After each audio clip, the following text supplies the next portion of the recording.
Good morning, everybody, and welcome here to the beautiful city of Buena Park, which is part of my district. I'm Assemblymember Sharon Quirk-Silva, representing North Orange County. Those cities include all of Fullerton, Buena Park, West Anaheim, Stanton, La Palma, and Cypress. But we are not only talking about North Orange County today, we are talking about Orange County and chronic homelessness. I am pleased to be the chair of the Select Committee on Orange County Chronic Homelessness, and this is our first hearing in the district. For those of you who haven't been able to follow how our hearings at the state go, I'll just give you a few in a little bit of information about how they usually run. We have members here that will give opening remarks after I do, and you'll see other members come in as they make it. In the state, many times, we have multiple hearings going on at the same time. So in that case, you'll see members coming in and out, as you will see some of the members here. We also have very influential and notable leaders of the community here throughout Orange County. And as we get our list, I will make sure you know who they are, because I'm a big believer in it isn't always the formal conversations, it's the informal conversations and also the meeting. So we had a little pop-up meeting over there with the North Spa. And just so you know, as we go through, I'll try to clarify some of the language in the community of housing, as sometimes each of our institutions speak a different language. So for example, if you are in education, you might hear things like PLAs or ELD. And so just so you know, North Spa means spa area, which is service provider area. So with that being said, we have, as part of our committee today, we have Assemblymember Bill Breaux, and he will give comments. And we have Assemblymember Tyler Deep, and we will have other members, as I said, as they come in, they will give their opening remarks. But one of the things that, as a member of the Housing Committee in the state of California, I sought to work with our leadership to be selected as the chair of this committee. And with that, the primary reason is so that we can identify not only opportunities, strengthen ongoing working relationships between advocates, nonprofits, the private sector, as well as local and state government to combat Orange County's chronic homeless population. That being said, what we do in here in Orange County is not only focused on Orange County. As we know, many, if not all counties in Orange County are struggling with the same issues Orange County has. Chronically homeless are those who have been homeless for a year or more, or who have experienced at least 4 episodes of homelessness in the past 3 years. These chairs are really like low, so. And I used to be on Fullerton City Council, so I had a chair that you could move up and down, but otherwise I'll be like this. So when Connie comes, we need to get her a little box to sit on too. Anyhow, the goal is to focus on the progress that the region has made over the last year and what we need to continue to work on, and the role of each one of us and how we do that.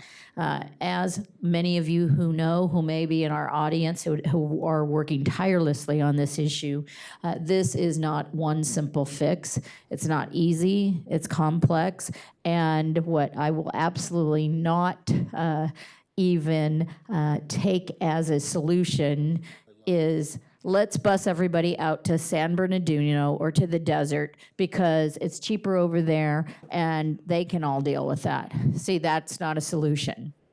But to solve this, it takes dedication, it takes collaboration, and it also takes those who are willing to do the hard work to remember when we talk about those and they and them, we are talking about people.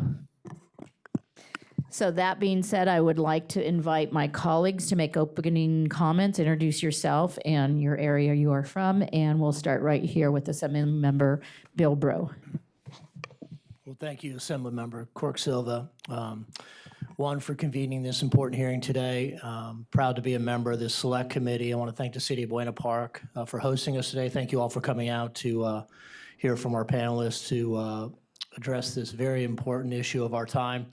I represent South County, basically Laguna Hills down to the San Diego County border and from the beach to the Saddleback Mountains. So my communities of Dana Point and San Clemente are particularly impacted. We've been looking for sites, state sites, county land, to have future facilities to help get people off the streets. I think we need to have a new debate of the term homeless. Given the economy, it's not the fact where someone lost their job and they can't afford to live in Orange County. We've got some seriously mentally ill people in these populations. We've got people with drug and alcohol abuse, and we've gotten some people that have a criminal background. So I think it's important for us to identify these individuals, because what's happening is, in my community, they're showing up at the ER at Mission Hospital, and that's not good for our healthcare system, and it's not good for the patient, because they don't know a history of these people. They don't know what medications they're on, and it just exacerbates the problem. So proud to be a part of this. Thank you again, Assembly Member, for hosting this hearing, and I look forward to hearing from our panels. Good morning. Is this on? All right. Good morning. I am Assemblywoman Kati Petrie-Norris, and I represent the 74th Assembly District, which is just north of Mr. Bros. Along with so many of my constituents, and I know, so many citizens all across Orange County and all across the state of California, addressing Orange County's homelessness crisis is one of my top priorities. Last night, tonight, tomorrow night, almost 7,000 men, women, and children will find themselves without a place to sleep right here in Orange County, right on our doorstep. That is simply unacceptable. And I think we agree across district boundaries, across political parties, that we need to come together to address this crisis in our community. I think the good news is that all hands are on deck working really hard here. Our federal officials, state, local, law enforcement, community groups, and nonprofit organizations. And together we are building a system of care here across Orange County. And as an Assembly member, I also chair the Assembly's Accountability and Administrative Review Committee. So I approach this with three key objectives. Number one, ensure that the state of California is spending money efficiently and effectively. Number two, ensure that Orange County is getting our fair share of resources to address this. And number three, that those resources are being allocated to programs that actually work. So thank you to everyone for joining us this morning. Thank you to Assemblymember Quirk-Silva for convening this, and to all of our panelists for joining us. I look really forward to hearing from our panelists today and to understanding how we as state lawmakers can bring real solutions online, can get people off the streets and into homes, and we can work together to heal our communities. So thank you again for being here. Thank you. And Assemblymember Deep. Thank you, Madam Chair. Good morning. My name is Tyler Diep, and I represent the 72nd Assembly District, which includes the northern portion of Huntington Beach, Fountain Valley, Garden Grove, Westminster, Los Alamitos, Rossmore, and Midway City, and also Seal Beach. Like my colleagues, we're here today because our constituents in Orange County find that homelessness is not an acceptable long-term state for the county to be in. Our constituents are not happy when they see people urinating on the street, sleeping on the street, when we have encampment. They find that inhumane and unacceptable for Orange County. And I'm glad that Assemblymember Quirk-Silva is calling this meeting to give all of us from the Orange County delegations an opportunity to hear from local experts. Is because whatever it is that Sacramento pass or dictate, it is the nonprofit, it is local governments that have to carry them out. And we want to hear from you so that you give us the feedback on what is it that you need, what kind of tool that you need from Sacramento to help you do your job.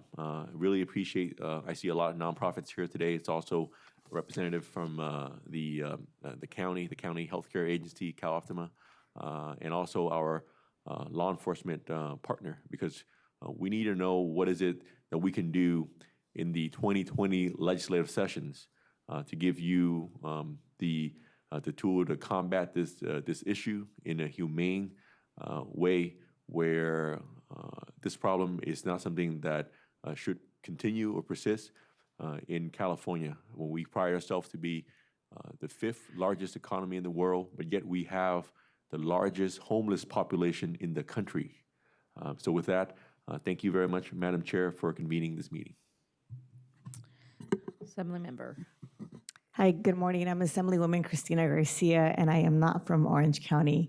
I represent the 58 Assembly District, which borders up into Orange County. And here, because we all need to be doing something, and the counties can definitely be learning from each other. But most importantly, these individuals do not know border lines or county lines, and we see them moving across those lines on a regular basis out there. And so here to work, one of my 9 cities, the city of Bellflower, recently entered into an agreement with Judge Carter. They're trying to be proactive before they get sued. I have a number of other cities that are starting to move in that direction, taking to heart that we all have a responsibility to figure this out as individual cities, but also as a collective.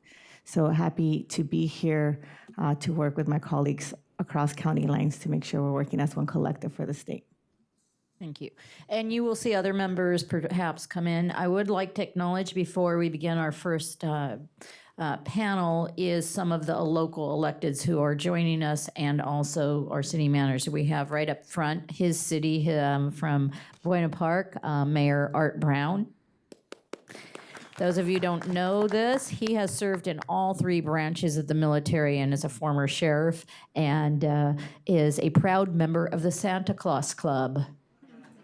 And his wife is also a local city school board member for Savannah District.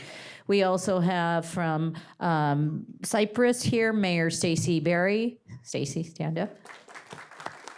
In addition, her colleague on the Cypress Council, John Pete. From La Palma, we have Mayor Marshall Goodman. You guys like music? He is a professional musician. Well, I think these are important things for people to know. We got to know each other to care. And so he is a very accomplished musician. We also have from Placentia, where did she go? We have Mayor Pro Tem, Mayor Rhonda Shader. So we have. And we also have from Placentia, the Mayor Pro Tem, Ward Smith. In addition, I hope that you look around and if you get a chance afterward, exchange some cards, because we have some people who have dedicated not just a year or 2, but really their lives to these types of issues. We have the president from Cypress College, Joanna. I'm sorry, why am I forgetting your last name? Yes, I'm sorry, Joanna Schilling. And again, working very closely with the city of Buena Park on looking towards housing for community college students. So again, creative ideas that are out there with people working on these type of issues. So we are going to bring up our first panel here. And if you have the agenda, you will see that we have, I'll let them introduce themselves and begin the remarks. So again, our first panel is Innovative Strategies to Address Homelessness. And I want to underline innovative, or we could do /creative, because there is no lack of people that want us to do everything from just move them. That's all we want, move them. But that can happen. But to look at it long term, we need people that are going to be speaking. So welcome from the state of California, Lisa Engel. Thank you so much, and good morning, Chair and members. Thank you for inviting me to speak today. It's a great opportunity to come down and see your community and really learn about what you're doing and what your challenges are. I'm the Chief Consultant to the Assembly Housing Committee. I've worked for the committee for over a decade, on housing and policy issues. And like you, I've seen the homeless and housing crisis worsen over time. To put it in perspective, more than half of the state's renters pay over 30% of their income to housing, and 25% of renters pay more than 50% towards housing, which makes them extremely rent burdened. 69% of California's 130 people experiencing homelessness are unsheltered on any given night, and 34,000 of California's homeless people are chronically homeless, and the chair talked about what that means. So I'm just going to try and quickly give you an overview of what the state's done over the last couple years around homelessness, and then talk about what we're hearing about in Sacramento that communities are doing to try and address the crisis. So first, in 2015-16, the legislature created the State Homeless Coordinating and Financing Council to try to better coordinate state resources across multiple agencies and departments. These different agencies all have homelessness programs, and so the idea was to get them talking to each other. One of the first tasks of the council was to adopt Housing First as a model for all state housing programs. Housing First is an evidence-based model using housing as a tool and not a reward, and connecting people to permanent housing. So housing is not contingent upon participating in services. And that would be one of the major best practices I think we've really shifted federally and statewide to adopt in the last 10 years. In 2017, the legislature passed a major package of bills, which included 2 new funding sources, SB 2, which is a permanent source for affordable housing. In the first year, half of the funds go to homelessness. And in the second year, 70% of those funds go directly to locals. This is a real opportunity to look at those funds as a way to potentially address homelessness locally. We also passed SB 3, which was the housing bond, which included $3 million for affordable housing and homelessness. This was the first time that the voters and the legislature had passed a housing bond since 2006, so it was sorely needed. We also, in 2017, passed a bill to allow jurisdictions, certain jurisdictions, to waive local land use policies in order to build shelters. We passed AB 74, which created the Housing for Healthy California program. This program specifically targets people who are chronically homeless and Medi-Cal recipients to tie them to permanent supportive housing to reduce their health care costs, because these folks typically have a high cost to the healthcare system, and we can greatly reduce that by getting them into permanent supportive housing. The program will track the cost of healthcare for those individuals to determine how much the housing has on their, how much impact the housing has on their healthcare costs. And then in 2018, things really picked up in the legislature around homelessness in terms of funding. The legislature allocated $500 million to a program to assist local governments in addressing homelessness. That was the first time in my memory that a significant amount of general fund dollars went to this purpose, and it was really intended to be very flexible for local jurisdictions to address homelessness. We also passed 2162, which allows for streamlining for permanent supportive housing. This was modeled after an ordinance that Los Angeles passed. So if a development is 100% affordable and 25% of the units are restricted to supportive housing, then that developer can go in and get the project approved by right. And then assembly members from your community carried AB 448, which allowed for the creation, or really the revitalization of the Orange County Housing Trust Fund, to allow the county and cities that wanted to participate to create a trust fund. And this will help them, you all apply for SB 3 funds, which are going to become available next year through the local housing trust fund.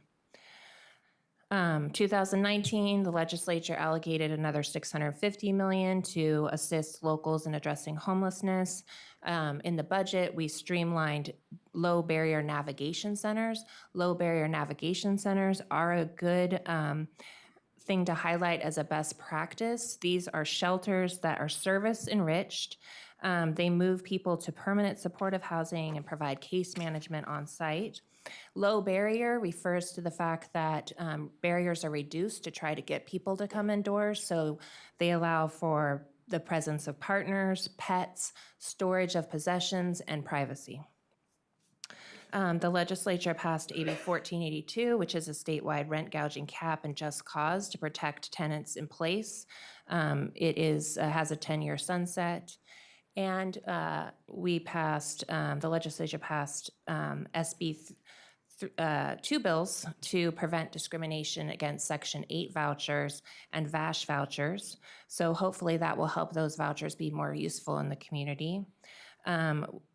Then we also, through the chair's bill, expanded the Shelter Crisis Act to allow the county, the Orange County and the cities of Orange County to waive local land use policies in order to build shelters more quickly.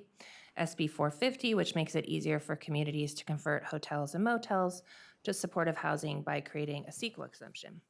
So what are some of the best practices or strategies to address homelessness? The solution to homelessness is to get people into housing, and there's different ways to do that.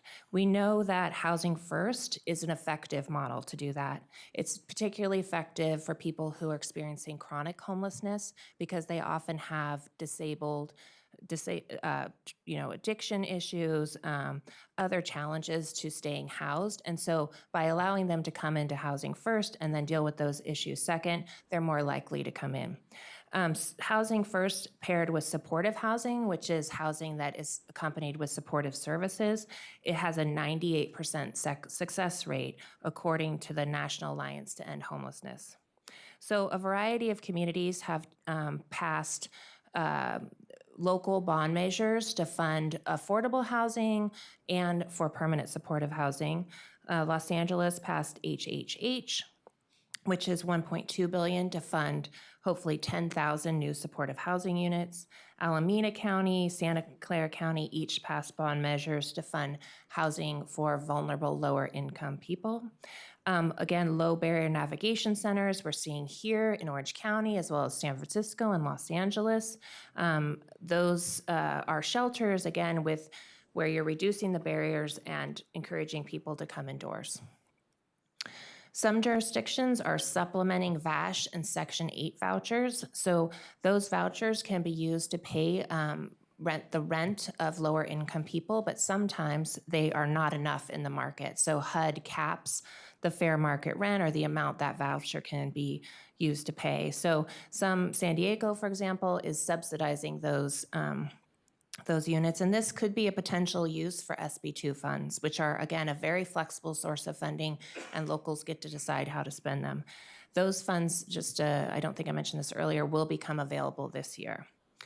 Another solution that some jurisdictions are pursuing is a place-based model, locating bridge housing in communities where people are experiencing homelessness were formerly homeless.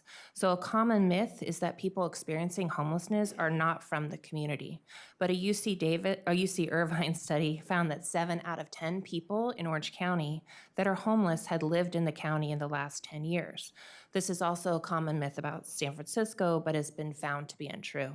Some communities are trying to locate multiple shelters close to where people previously lived.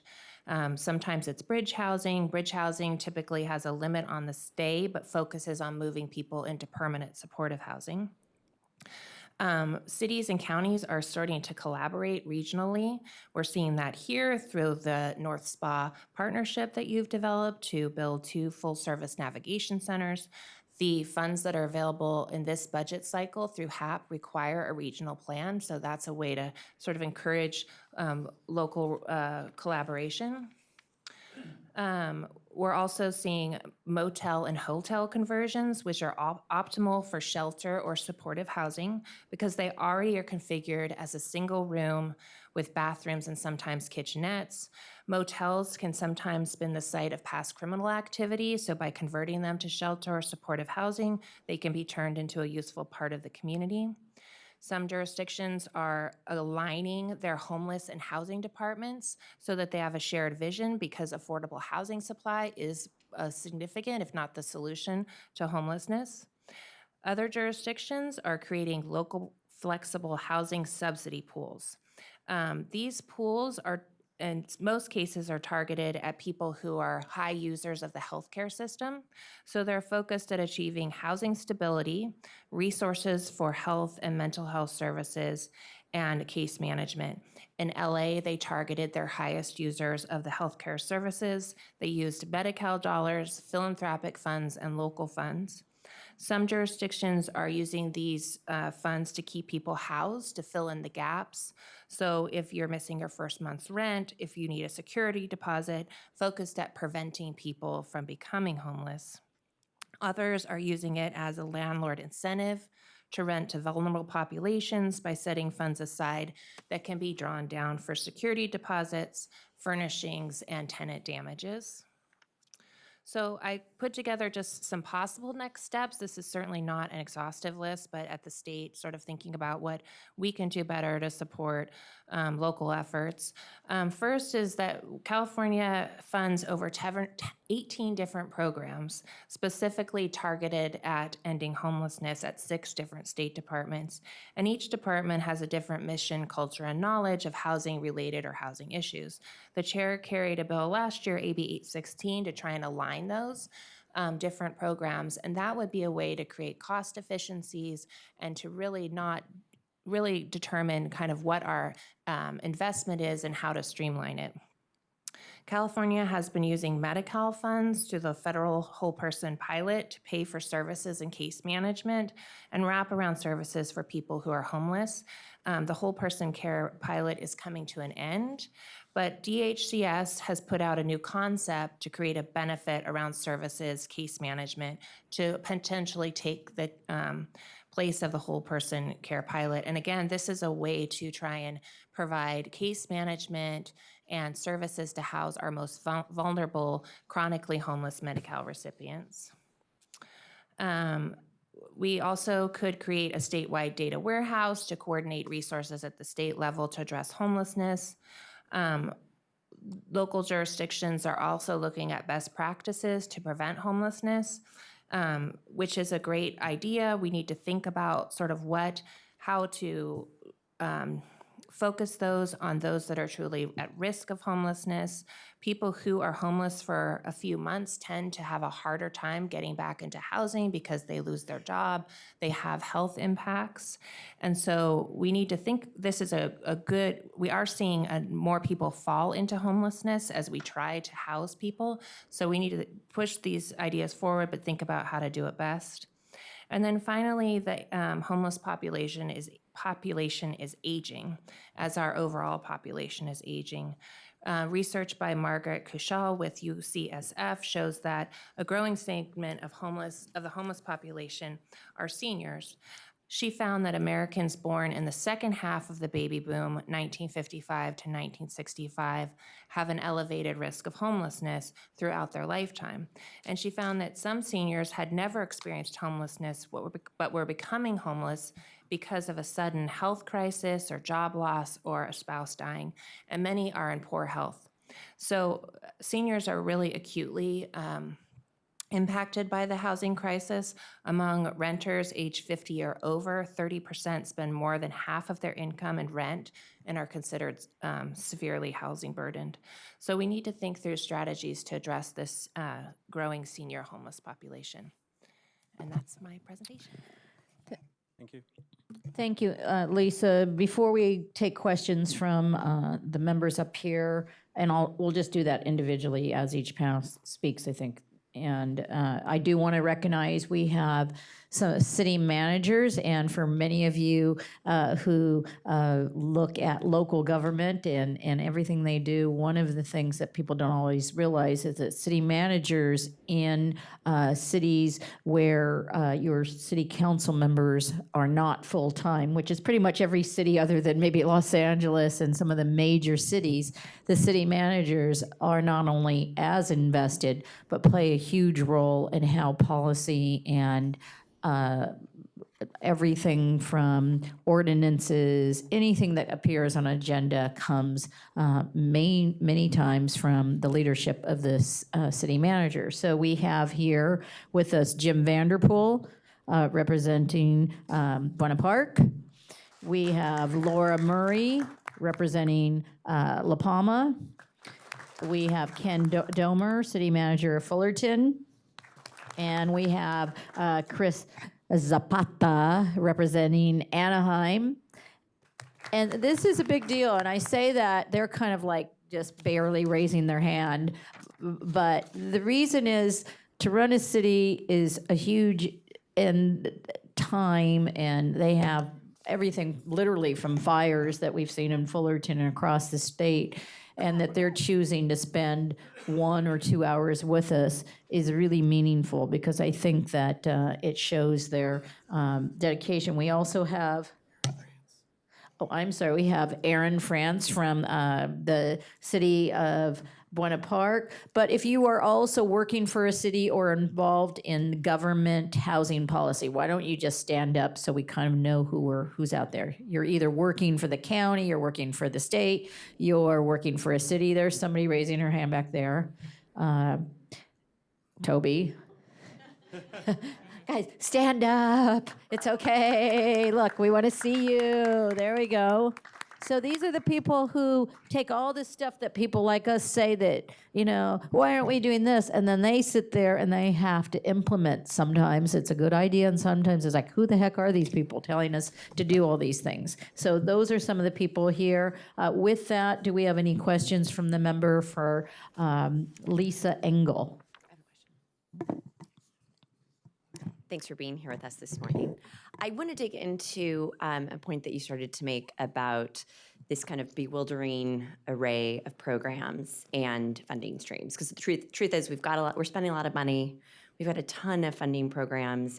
It's incredibly confounding, I think, for almost anyone to navigate. And I think we find ourselves in a situation where, unless you're a really big city or a really big nonprofit who can hire like a full-time grant writer, it's almost impossible to access these funds. So what do you think that we can do to streamline this and get more money into the communities that really need it? Well, I think streamlining some of the departments, and again, part of it is just having a common application process, guidelines would be helpful. Also, if it's useful, HCD, the Department of Housing and Community Development, did at one time have a technical assistance program to help smaller jurisdictions apply for funds. I can look at that and see if that's still in existence. But I mean, it will take a lot of will to reorganize our departments, but I do think we kind of lack a global plan around homelessness at the state level, and that would be an opportunity to do that. A statewide database would also do that. It'd give us a chance to see really where our investments are going, where locals are vesting, and how we can support locals. And picking up on that, so right now, what are we doing to track the efficacy of state dollars? How do we know that the money we're investing is actually working or not? Well, the HEAP and the HAP funds were intended to be something that would go out quickly and help local governments. The HEAP funds did not have a lot of reporting. HAP has more reporting about how local governments are spending the funds. So that should give us the data and some more information about what's actually working. Many of the housing programs that we use to fund affordable housing do have reporting requirements.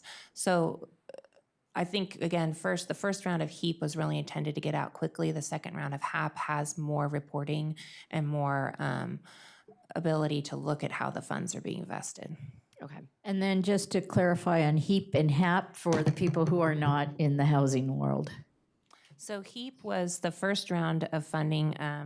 It's I can't remember the acronym without looking at it. It's Homeless Emergency Assistance Program. Assistance program, Yes, homeless emergency assistance program, and that is HEAP funding, and HAP will be round 2, and that will be, And HAP is Homeless Housing and Assistance Program, and that's the $650 million that's going out this year.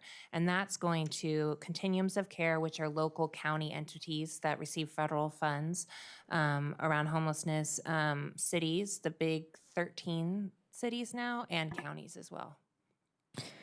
okay, so if we get HEAP and HAP, then we'll be very happy. No, I'm joking. But actually, on the streamlining, our office did run the flexible housing bill, which we had pretty much everything in the bill, and we appreciate that the governor took pieces out of that and put it into his package as far as budget. But we will run again, streamlining the application, because for some of you who have young adults and have helped them through the college process, we know that there's a formula of you apply to many, but the same parameters are for most of the applications. But for a lot of the individual cities, they might apply for one and not know about another.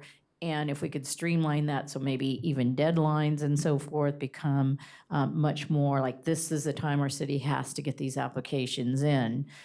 I think it starts to shift on how cities locally are looking at, did we miss that deadline? But if you know, just say November is our housing time, just like with college admissions. I think we could start to receive in Orange County and even other counties those dollars that the state has that we haven't always been able to attain. So Right, absolutely. And I think the other thing that it does is, to your point, it's if we have an integrated and kind of coherent strategy and there's sort of a single point of management, it's much easier to then assess what's working and what's not, rather than this kind of mishmash. So I'm very happy to work with you on that, Madam Chair. thank you. All right, so I think we'll go ahead. Any other questions for our state? And for those of you, this is Lisa Engel working as the primary consultant, state of California. And if you have legislative ideas, make sure you talk to her on the way out. And we're going to move to our next panelist. And before that, I just want to let you know that we do also have the Placentia city manager. And if you will stand up, that is Damien Arula. Damien, there you are. Welcome. And with that, we are going to have our next panelist, and that is Muhammad Ali, who is the attorney and founder of Orange County Poverty Alleviation Coalition. Thank you so much. It's an incredible honor to be here. And honestly, I couldn't speak as well on this issue as some of the people in the audience, or at least certain aspects of it. So Michelle Murphy from the United Way campaign to end homelessness is here. And I mean, she could certainly talk about the various innovative ways that they've been able to try to incentivize landlords to accept Section 8 vouchers, to expand our affordable housing stock. In general, Cesar Covarrubias is here from the Kennedy Commission. He can certainly speak to the legal advocacy, challenging cities' compliance with the other SB2, various lawsuits that have been brought by Kennedy Commission, various advocacy as well in terms of legislative advocacy. We also have advocates from the Housing is a Human Right, Orange County. So, I mean, we have individuals here, Pat, David, my good friend Rebecca is here. We have, people that can definitely speak to the grassroots advocacy as well, on this issue. But I wanted to really focus on what is innovative and what isn't really being talked about.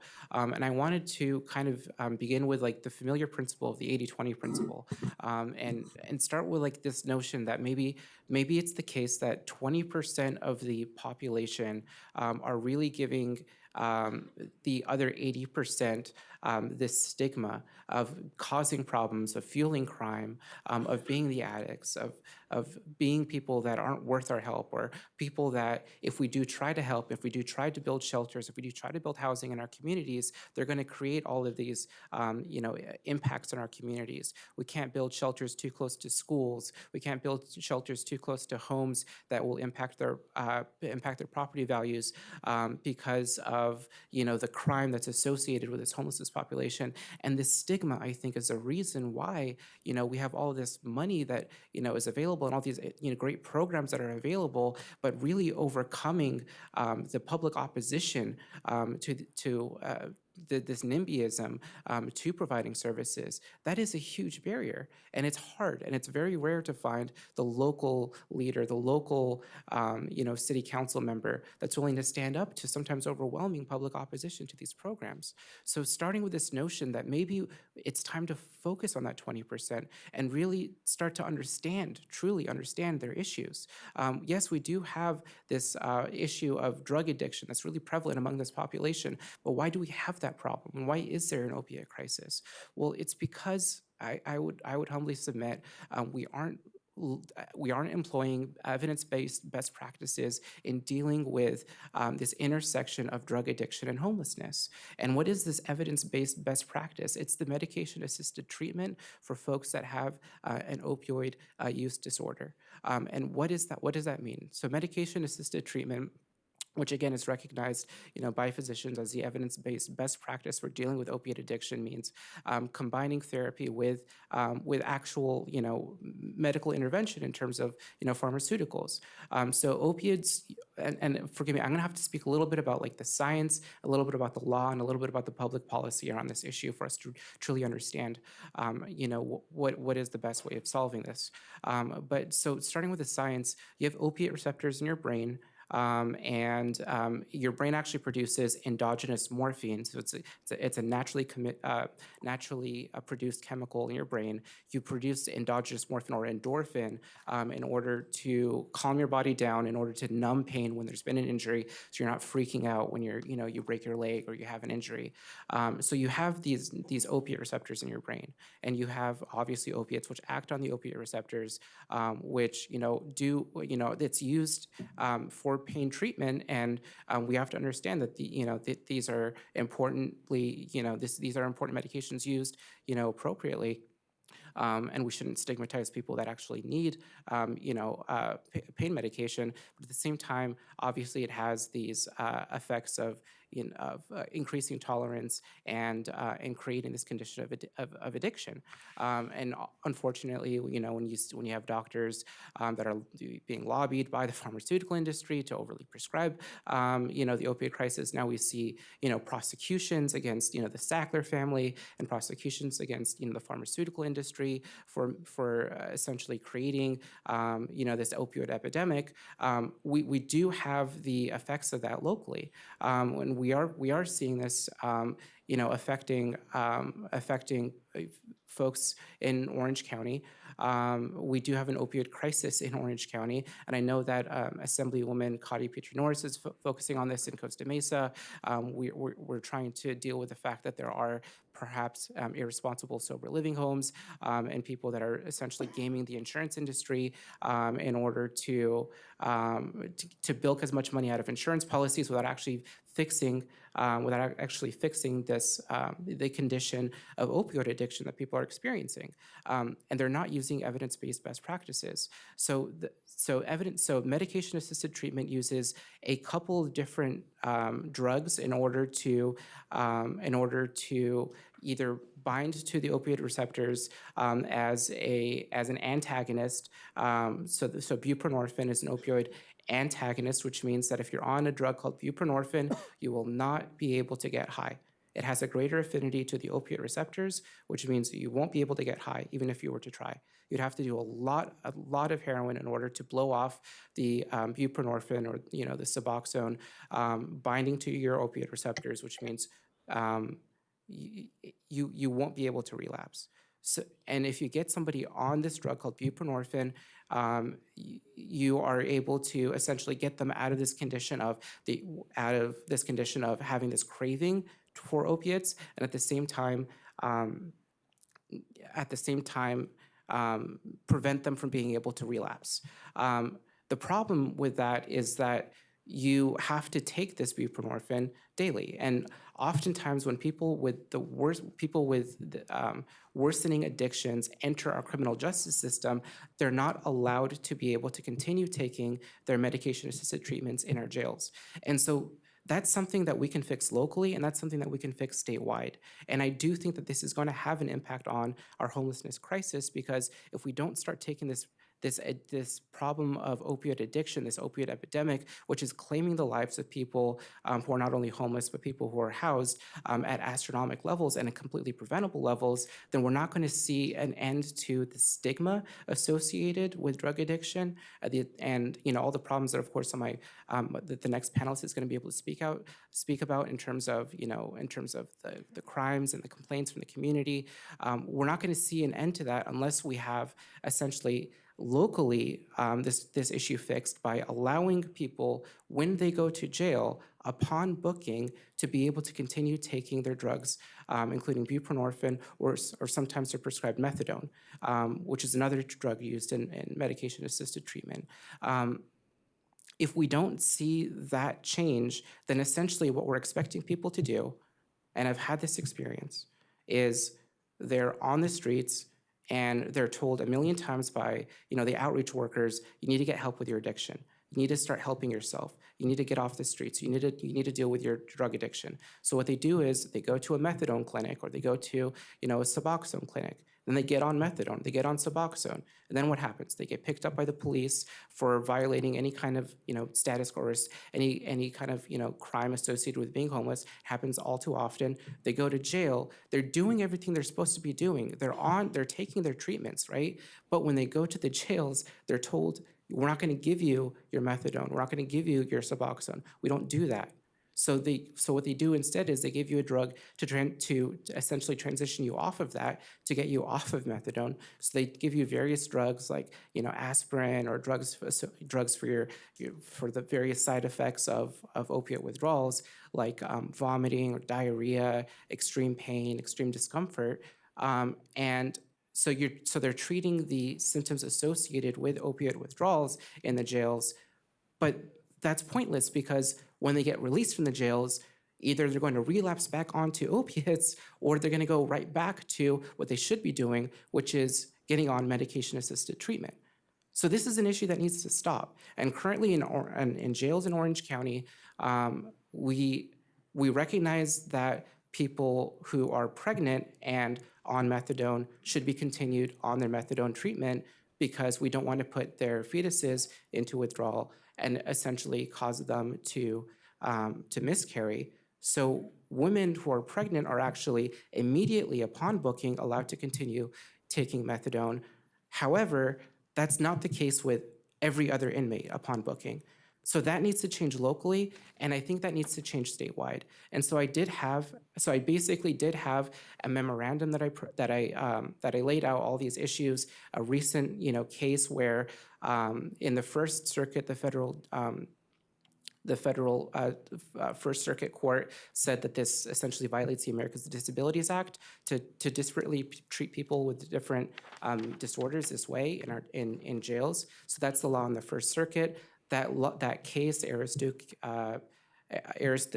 County case, Smith v. Arisstook County, that needs to be codified locally. There needs to be legislation passed in California, and that needs to be codified statewide, and that needs to be fixed locally as well. Okay, so thank you for that whole discussion. I think of that many of us may not have even been aware of or understood the capacity and your effort in that area. Just so you know, we will have these presentations available by email if you let us know. So with that, let's go ahead and see if the panel has any questions for Assembly Member. Yes, thank you. So you were talking about medication-assisted treatment. You were very specifically speaking about opioids. Do we have similar treatment for other drugs that are out there? This is not the only thing people are addicted to. Yeah, a lot of the advocates that are here in the audience can tell you that opiates are a big one, and meth is also another big one. Essentially, opiates are a lot more expensive to get your hands on than meth. So if you have like a meth problem, maybe you're spending $10 a day trying to fuel your meth addiction. With opiates, it's closer to, by the time you're shooting up, maybe $70, $80 a day. So the only way you're able to kind of sustain that habit is by stealing, by selling. I would say that there's obviously treatments for meth addiction as well. It's a lot harder to overdose on meth than it is to overdose on opiates. Opiates are often laced with fentanyl, which is a synthetic opiate, which in very, very, very minute doses could easily kill you. Unfortunately, we're seeing fentanyl being located in other drugs as well. And so in terms of the the fatalities caused by different drugs, I think that more people die of opiates. Probably probably a greater number die of alcohol addiction as well. So there needs to be, more treatment, obviously, for all these substance abuse issues. But the reason why I focus on opiates is because, one, the fatality rates caused by opiates. Two, the way that it completely destroys people's lives and ruins them financially and ruins them economically is very specific and very unique to opiates. And three, when people often use opiates, since opiates essentially have this they have a narcotic effect, obviously, but they're kind of a downer drug. Often people will use opiates in conjunction with meth, which is obviously kind of an upper drug. So oftentimes you see this you see this dual occurring like addiction, where people are taking both drugs very, very regularly. It's called speedballing, essentially. And so I think that opiates are often a gateway into essentially worse and worse use. When people go from smoking to shooting up opiates, their addictions get exponentially worse in terms of how much essentially it is that you're spending in order to shoot up versus when your habit is basically just smoking like black tar heroin, and B, like the levels of like complications from shooting up heroin. So essentially, like opiates need to be addressed, and it's one of the hardest. It's one of the hardest to be able to overcome. Another fact to know about this is that you can't necessarily. I mean, you don't really die from meth withdrawal, but you absolutely can die from heroin withdrawals because of all of the different complications in terms of like the vomiting, the diarrhea, and just like the dehydration that can come from that. You absolutely can die from the withdrawals are also very extremely severe when it comes to opiates versus other drugs. But heroin is not an opiate or not an opiate? Heroin is an opiate, yes. Heroin is an opiate. And then you also have, pharmaceuticals like Vicodin, methadone. All of these are opiates. They work in that same way. But yeah, so we need to look at medication-assisted treatment for treating opiate addiction. Assembly member? Last question, sorry, tied to this. So you're not recommending that we do medication-assisted treatment, that we don't, you talked about statewide legislation that you are proposing. Yeah. And your focus is specifically about opiates and not just medicated assisted treatment in general? Well, medication-assisted treatment is kind of a term of art that's used to describe this very specific medical intervention for opiates. I think the easiest way to conceptualize a potential state bill on this issue is to codify the holding in Smith v. Aroostook County. And do we have data of, let's for a second accept your premise that 20% of the population is what's giving the stigma to this larger population. Sure. And amongst that 20%, do we have data of how much of it's opiate versus meth and what that looks like? Yeah, so this is a very, very complex issue to try to explain, and so I try to run through it as quickly as possible, but I did prepare about a 50-page memo that I think can be sent out to anybody upon request. Thank you. Thank you. We have another question. Assembly member Deep. Yes. Can I call up somebody from the healthcare agency to answer about this program about medical assistant treatment? We have coming to the mic here, or you can sit right there. This is Richard Sanchez from the county with the mental health department. So Mrs. Sanchez, sure.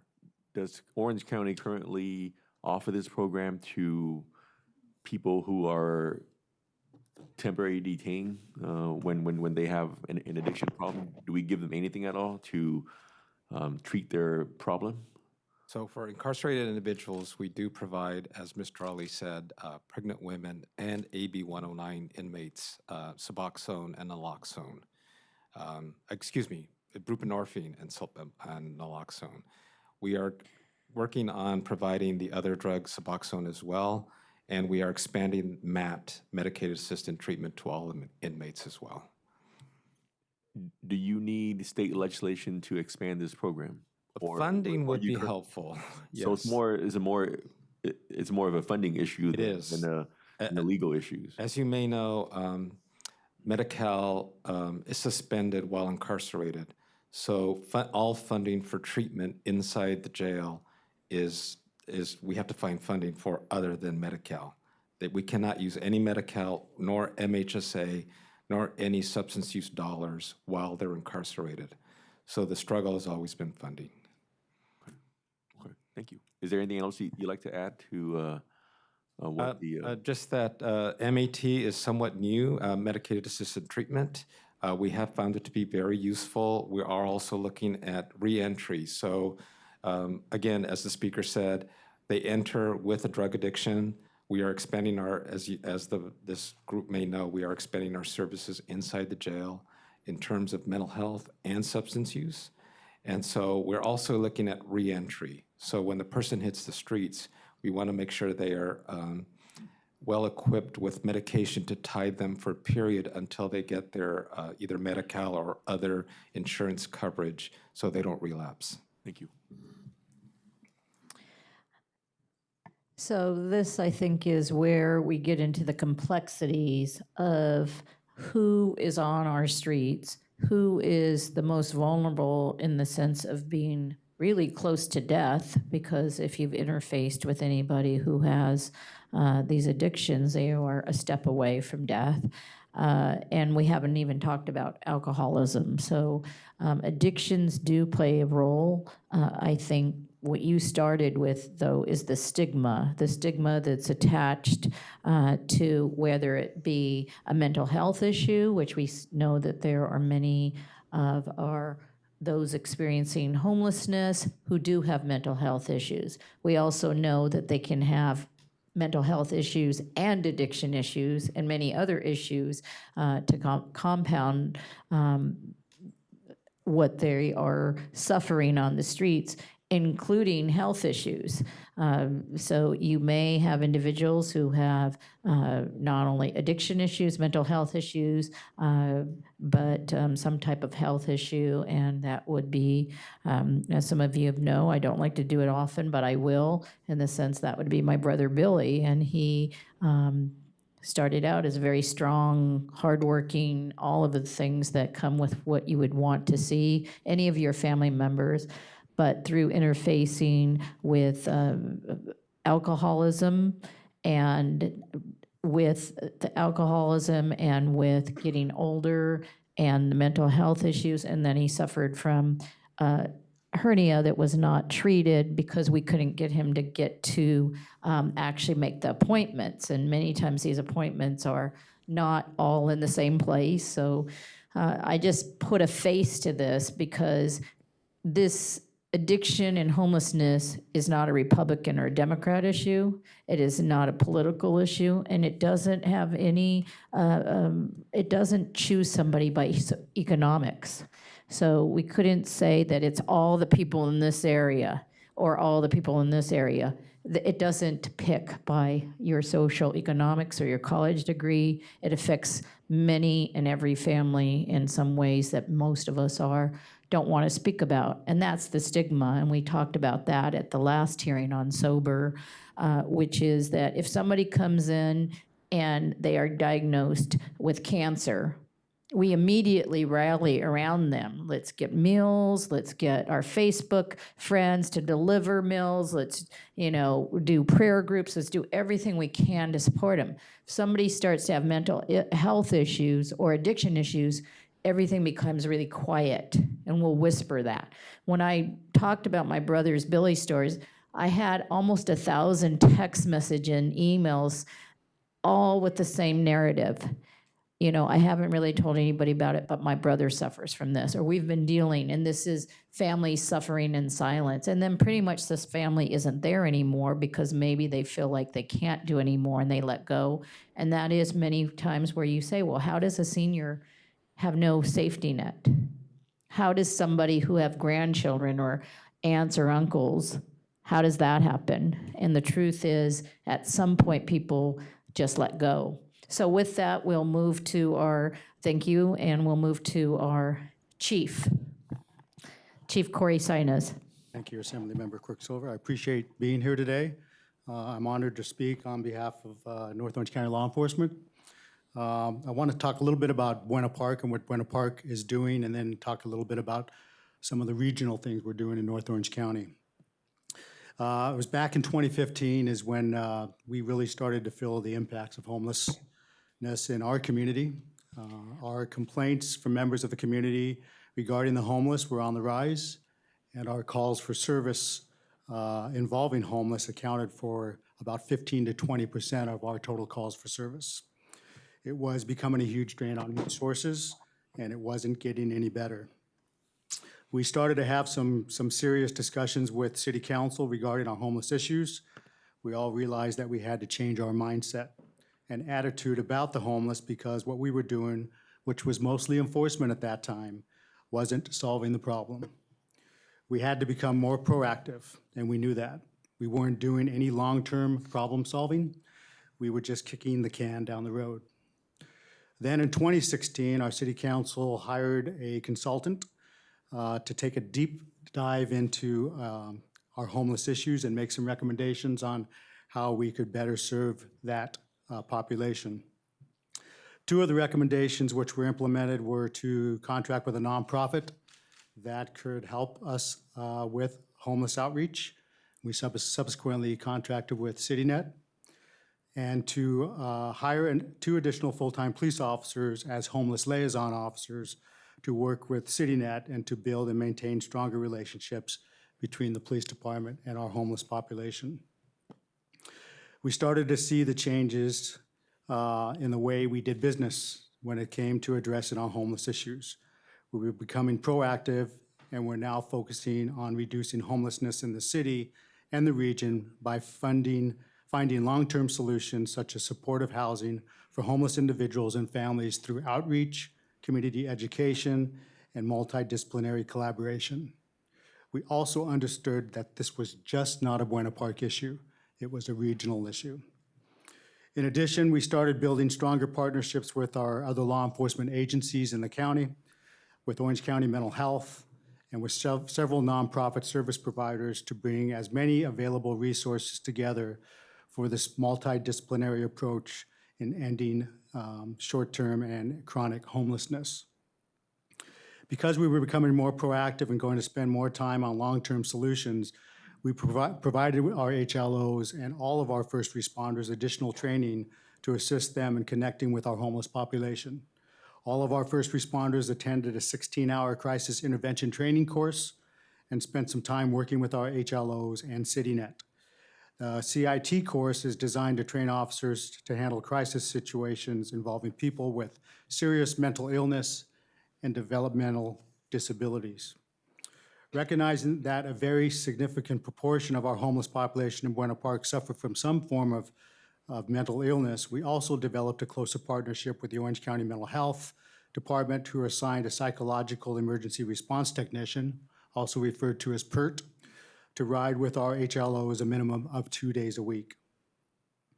Then in 2017, we had the opportunity to partner with then Senator Josh Newman, and North Orange County cities were able to obtain $20 million over a 4-year period from the California state budget to create a North Orange County Public Safety Task Force for the purpose of addressing 3 focus areas.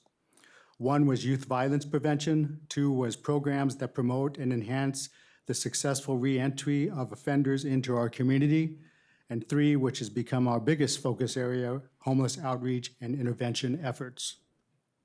That funding could not have came at a better time. 60% of those funds were to be distributed to community-based organizations, and 40% of the funding would be set aside for each city to address those three focus areas. Many of the cities use that 40% to add staff in to address those three focus areas from a regional perspective.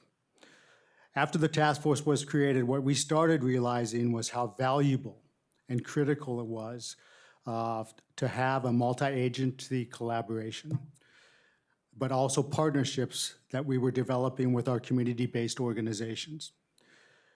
We were finding out that these CBOs offered so many resources that could help us proactively address the issues that were needed. We hadn't seen this type of collaboration before. CBOs like the 7 Boys and Girls Clubs in North Orange County that offer so many leadership and skills, life skills programs to our at-risk youth.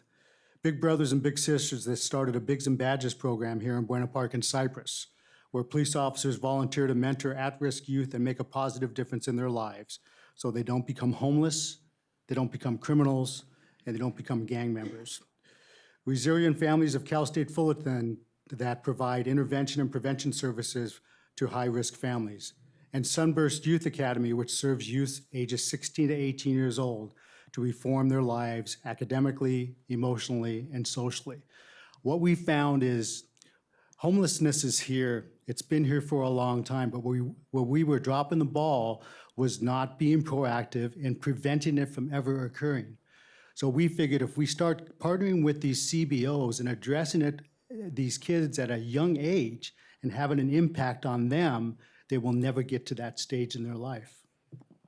All of these programs and many more we partner with help us to proactively address homelessness, gangs, and youth violence so that it never happens. In 2018, the task force spent some of the funds and conducted its first of its kind homeless census here in Orange County. We believe that in order to coordinate efforts when it comes to homelessness, there was just no way of telling who the homeless individuals were, where they sleep or considered their city of residence, or when they become homeless, and what resources that they needed or had been offered. Although the county does a point-in-time count every year, we wanted to do a deeper dive and seek more meaningful data that was accurate and contained graphic, geographic, demographic, and personal information of those individuals who were homeless. This effort was done from March 19th through April 20th of 2018 in the morning, midday, and evening at designated locations multiple times during the day. We didn't want to miss anyone because we knew they move around a lot. There were over 1,100 homeless individuals that were interviewed during this census. The census revealed the following, and these are just some highlights. There were approximately 1,714 homeless adults in North Orange County, 1,445 of whom were unsheltered in North Orange County. 54% had been homeless for 3 years or more. 41% reported having a mental health issue, which is more than double the general U.S. population percentage. 46% had a permanent disability, also double the general U.S. population percentage. 63% reported having no income. 54% of the women contacted had survived domestic violence. 54% reported having no health insurance. 9% were veterans, and 40% had their last permanent residency outside of North Orange County. All of this data was extremely critical as the task force tried to determine the gravity of the issue and the types of resources and services that would be needed to move forward. All of this information was also entered into a by-name database for our outreach teams for immediate access in the field. And in an effort to have real-time information accessible to our first responders and outreach members, we also partnered with a technology company by the name of Outreach Grid that developed an application to use on our officers' cell phones. In addition, we are currently in the process of working with our homeless shelters to develop an available bed application so that our officers can see what beds are available when they come in contact with individuals in the field. In 2019, the City of Buena Park partnered with other North County spa cities and the County of Orange to regionally fund 2 navigation centers, one in Placentia and here in the City of Buena Park. The Homeless Navigation Center in Buena Park is expected to open sometime around June of next year. Why do we need shelter beds? We need them as a tool to help us provide housing and services to our homeless neighbors and to get our tools back so we don't have the homeless camps in our parks and streets so the community members can feel safe again and we don't have the problems that come with these types of issues. Without available beds, we're also unable to enforce our camping and loitering ordinance as a result of some recent lawsuits and a settlement agreement that we have here in Orange County. So the bottom line from a law enforcement perspective and from a city perspective is, I think I'm going to quote our city manager here where he says Buena Park is in the homeless business, because we are. And we are collaborating with other cities and the county to do all we can to help homeless neighbors, provide them with the necessary tools and resources to get them into housing and off the street. But truly, to help end homelessness, we need to continue our regional efforts as we're doing with the North Orange County Public Safety Task Force, which has had tremendous success. And I will provide anybody that wants a copy of our annual report and our census report. It'll be in the back of the room. You're welcome to take a copy of it. But really, we need affordable housing. We need a place for these individuals to go beyond the shelter, because all we're doing is opening a revolving door for them. And so until we get the housing in place where they have a place to go, then we're not going to make much of a dent in this problem. Thank you. Thank you, Mr. Police Chief Corey Sinus. And I can tell you just from serving and representing this area for 5 years, he does what he says, and he is out there, and this is not about pushing people from one place to another. It's about building relationships and looking at the outcomes that are going to take somebody from homelessness to a home. Any other questions before we move to? Yes, thank you, Chief. Chief, can you walk me through just a few scenarios so that the public and maybe the members of this body can have a sense of what it's like? So first scenario, your frontline officer get a call that someone is camping out at the park. Your officers show up. It's a family. It could be a family. It could be a mom with her children. What does that officer say to them? And what kind of service can your officer or your task force offer in dealing with a family that's down on their luck? So we do spend some quality time with them now versus what we did years ago. And that is having some conversation with them regarding their needs. Some past history, what have they been provided as far as services, and what is it that they're looking for? Can we connect you with your families?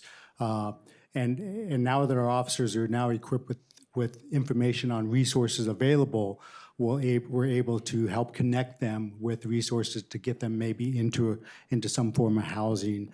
And I will tell you that families and women get first priority. Those are our first priority, get them off the street. And there are usually places where they can go if they want it. What we have found is that approximately 40% of the homeless do not want assistance. Around 60% do. And if they want housing, usually we can find a place for them to go. So for the people that don't want the assistance, like for example, if your officer comes up to them and said, "Hey, we have some motel voucher for you to stay for a couple weeks, right? Or we know this shelter, but they don't want it." How do you address that problem? Because obviously the neighbors don't want them Correct. to be at a park or to be sleeping in an alley or on a sidewalk. It presents a problem for us because, I'll give you an example, especially when you have like a little league going on in a park and you have people that have this perception of homeless. They don't want them anywhere near their kids and their children. We do all we can to kind of relate that information to that homeless individual to see if maybe we can help them and maybe move them to another location. But oftentimes they don't want to go, and they have a right to be in that park just like anybody else does. So there's not much we can do as far as enforcement, but we try to do what we can to encourage them and entice them to move on into another location. If they don't want any assistance, whether that be with some food vouchers or some motel vouchers or things of that nature. But if they don't want to go, they have a right to be in that park just like anybody else. Right. So that would be one segment of the homeless population that you don't have a solution yet, right? Correct. And I will assure you that our officers, our first responders know these individuals. They come in contact with them on a regular basis. They're the calls for service that we get on a regular basis, and we know them on a first name basis. And because of that, we know where they like to stay, where they like to eat, that kind of stuff. And so we help provide them with some assistance if we can. What happens if your officer get a call, you show up, and the person or the groups that trigger those calls, where they're not mentally stable anymore in having a conversation with you, and they're causing disturbance. What do you guys like? What is your solution to at least abate that problem that day or that week? Well, if they're, what we call 5150, if they're a danger to themselves, a danger to others, or gravely disabled, our officers can take them to a treatment center. And I mentioned this in my original comments about us having a psychological emergency response team where we have somebody from the mental health agency that usually ride with our HLOs, somebody that's has more expertise in that area that could help us evaluate them and be able to hopefully find them a bed that they can go to and get them the medication or the treatment that they need. So where would that treatment center be in Orange County?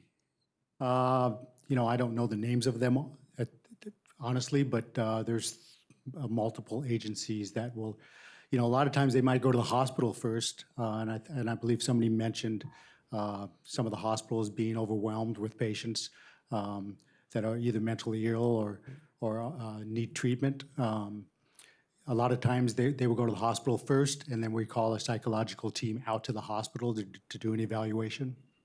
Because I think dropping them off at the ER room is costly. It is very costly, yes. And that's the majority of where we have to get them medically cleared first. And Chief, I asked you these questions to at least have this open discussion about homelessness in a sense where our biggest challenge is not about helping people who want help, right? Our biggest challenge at the local level is about how do we deal with people who do not want the help but have certain civil rights where you cannot take them to a center or even a treatment center against their will. Then how do we deal with that population if that is not the 20% that is on the addiction category? What about the people that just refuse the help, wants to be on the sidewalk, like to live in a tent in the back of an alley? And that's something that our constituent really want us to address too, because that's what they see when they drive across the freeway, when they drive through the streets. That's what they don't want to see. So I hope that you can give us some ideas on how we deal with that segment of the homeless population, because it's multifaceted, right? It is, and that's a big challenge for law enforcement, and a lot of times there's not much you can do for them if they don't want our help. And so that's, we do all we can to address it from an enforcement perspective in some cases, because that's our only alternative other than offering them services. If they don't want it, then we got to make sure that they obey the laws and the regulations and ordinances of the city. As long as they do that, honestly, it's too time consuming for our officers. And so we have to move on to be available for other emergency calls. And Chief, the last comment, I know we're running low on time, but because when I asked you about the treatment center, I asked you not to try to stump you because I don't know if we even have a designated treatment center in Orange County or in North County where your officer, other police officer in different part of the county know, like, hey, if there is a 5150 case and that person is a public disturbance, it's a danger to themselves, other people, like your officer know where to take that person. Right now, we don't have such a treatment center other than the ER room. Yeah, there's very few beds. And I will tell you that as part of the task force, a bunch of us went to Phoenix, Arizona, and took a look at their 211 system. And if you haven't done that yet, I would highly encourage you. That is a wraparound system that you can get the mental health services, and they have a rapid response team that will respond out to that call for service and take that individual off the hands of law enforcement so that that law enforcement officer can clear to go to other calls. It's a phenomenal system, and it's paid for via their healthcare system. And it's something that I would like to eventually see happen here in Orange County. Similar to what's happening in Orange, mental health, I believe, is a topic that's not been talked about enough and been, as far as providing funding to address it, because it's a serious problem. Thank you, Chief. Yep. Thank you. So Chief, you said that based on your experience, your estimate of the service-resistant population is that it's 40% of the folks? I think it's about that when we Okay. did the What- census. What's the range of reasons that people are service-resistant in your experience? I think a lot of them just don't mind being homeless, don't want to deal with going into a shelter and following rules and not being able to drink alcohol and not being able to use drugs, and they just want to be left alone and to themselves. There's plenty of food for them in communities. They have plenty of opportunity to be able to eat, and we don't usually bother them if they're not violating any laws, and I guess they enjoy that type of life. All right, I understand. Well, and thank you also for making the point about just how important it is for us to build a system of care around mental health, because I think that is something both here in our county and all across the state that is failing and is Yes, broken. I agree. I think we're taking some good steps here in Orange County with the groundbreaking at Be Well to start to close that gap, but it is a yawning gap right now and a big part of the challenge we're facing. It's catch up. Yep, absolutely. Thanks for being here. Thank you, and thank you to this group of panelists that focused on strategies. We've, I think, heard quite a bit just in this first panel. So we're going to do a 2-second with our city manager, who is going to make a real quick comment. Then we'll do a little 5-minute break because, again, I'm one of those classroom teachers that know that after a point, if you don't move, you're going to start losing interest. But this is City Manager Jim Vanderpool, that is a partner here, not only in Buena Park, but with Chief Corey Sinus. Thank you, Madam Chair, and esteemed members of the committee. And thank you for bringing this important dialogue to the public in North Orange County and Orange County as a whole. I want to make a few comments just from a city perspective beyond what Chief Sinus has shared with the committee and with the public. More from an administrative, maybe financial, kind of operational perspective, and then I'm available for your questions.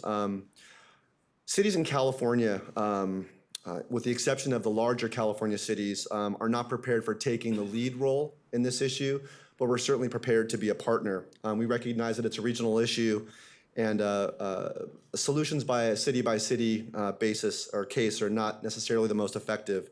Comes down to funding, of course.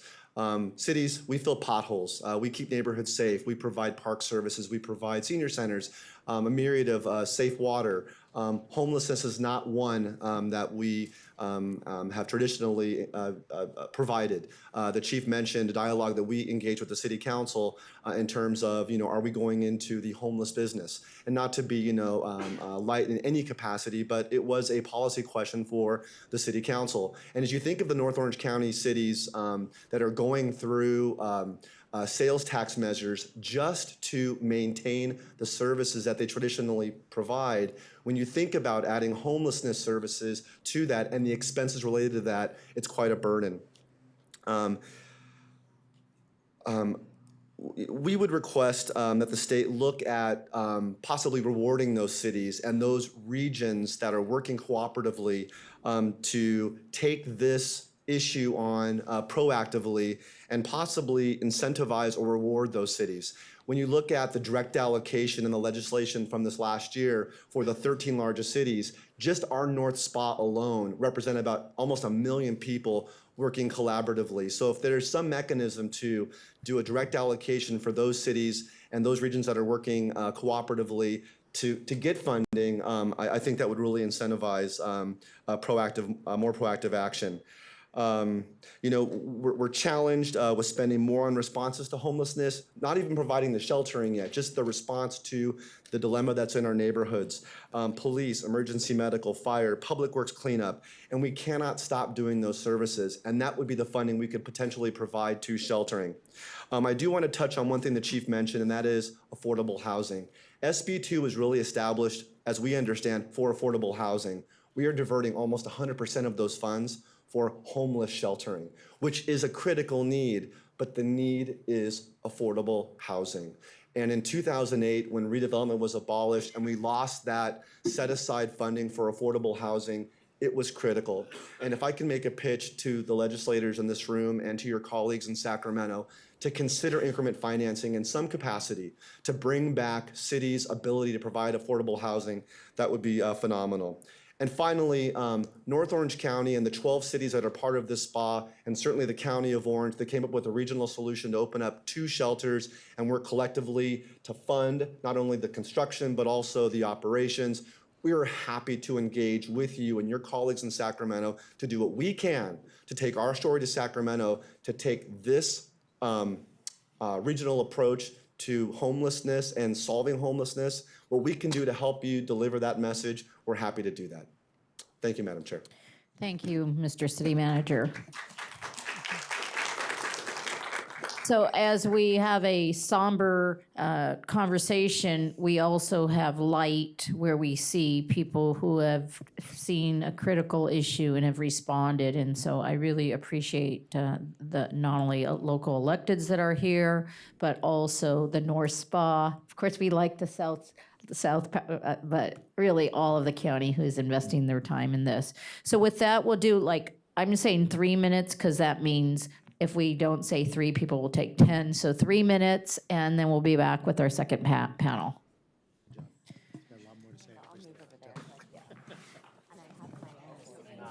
It's not a problem. You're okay. 2 minutes.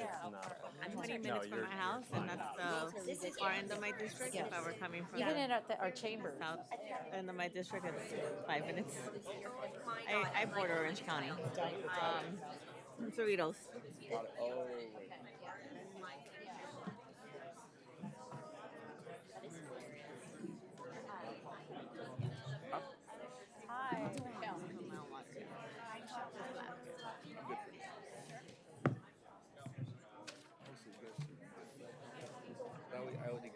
You talk to, are you feeling better? I am. But yes, some of that too. Yeah, we have Winter Park is right just on the other side of me. Yeah, just like when. Oh yeah, they're like fast. Whatever. I'm coming over to sit next to you. Yes, Miss Cotty. I always welcome. Question. You want me to read your first I got my double booster. I think this chair might be higher. No, because I did this other hearing in Costa Mesa, and there's a picture of me in the register. I'm literally doing this with my face, and you could not, and it's literally. And you're like really low, and It's like this. You can only see like this. It is the worst photo. I'll send her a picture right now. Okay, here we go. This is a problem though, even when we have our hearings up there, those chairs are so low. Yeah, they're so low when you're like this. oh, Oh, don't. Down, Oh, Tyler. don't say that. Patriarchy is trying to keep me down. Yeah, guys, there's some. All the minutes in Sacramento, like, oh, we feel like a Cassidy. There's like an honor day for every. They're like, what? It's definitely like Vietnamese Heritage Day. No white. Oh yeah. Every day of the year is white. Do me a favor, hey, make sure these mics are muted. Are they muted right now? We don't need to have this going out.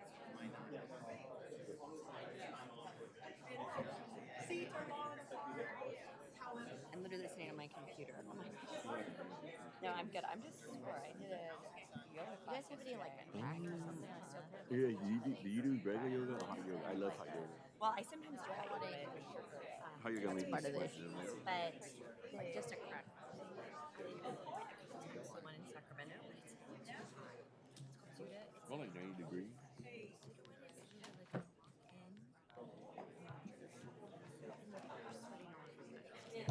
Okay, we're going to go ahead and start back with our second panel. That close? So they really pack it in there. Yeah, I'm just going to say 1 minute. It was okay during the winter, but then I went one day with Sacramento, and they had the heat on. I actually left early. I'm like, I'm gonna literally. You're gonna pass out. Oh, really? It's not on. Oh. Hear me talking about? Did I say anything bad? All right, we're going to go ahead and start. We are a little over time here, but we want to let you know that some of our panelists will be available at the end if you have individual questions for them. If you sign up, we will make sure that we can email you the presentations. And if you have any specific email or questions for any of the assembly members, please make sure you contact their offices regarding specific questions. I'm pleased to introduce our second panel here. We have the title, Everyone Has a Role to Play, and I will let the panelists introduce themselves. And we will begin with former Mayor Pro Tem of the City of Santa Ana, Michelle Martinez. Thank you, Madam Chair, and to the esteemed Select Committee. It's a pleasure to be here today. You know, recently I've been reading the book Talking to Strangers from Maxwell Gladwell, and he says we misread those we don't know. I think we as government are misreading each other. What we've got here is a failure to communicate when we're addressing homelessness. And why I begin that way is that I've been in the past 18 months working with federal court judge David O. Carter on homelessness as a pro bono policy advisor with cities. I am no longer elected, but what I've realized that this is not a city issue, this is not a state issue, this is not a county issue, this is not just a federal issue, this is everyone's issue. We cannot solve homelessness if we first cannot communicate. And I believe that we've lacked in communication from the federal level all the way down to the local level. It took a federal court judge to remove thousands of folks from the riverbed, from our civic center. Many of us, for many years, and many of you who are up here are new to the legislature, and I want to commend you all first for really rolling up your sleeves and really having this dialogue here at the local level, because this wasn't happening in the past. But it took a federal court judge and you all to now we're now figuring out that local government is stepping up to the plate and is building emergency shelters. But is that the business a city should be in? Is the question that we all need to ask ourselves. I want to thank the state for moving forward and addressing this crisis with adding new emergency regulations to address building these emergency shelters, the $1 billion that you all have provided, and $650 million going to cities. But more importantly, it's going to the 13 largest cities. I would ask and implore you all to look at smaller cities, because those are the ones that are impacted the most with the less resources. Cities like LA, cities in Orange County like Anaheim and Santa Ana, have more resources than a city like Buena Park.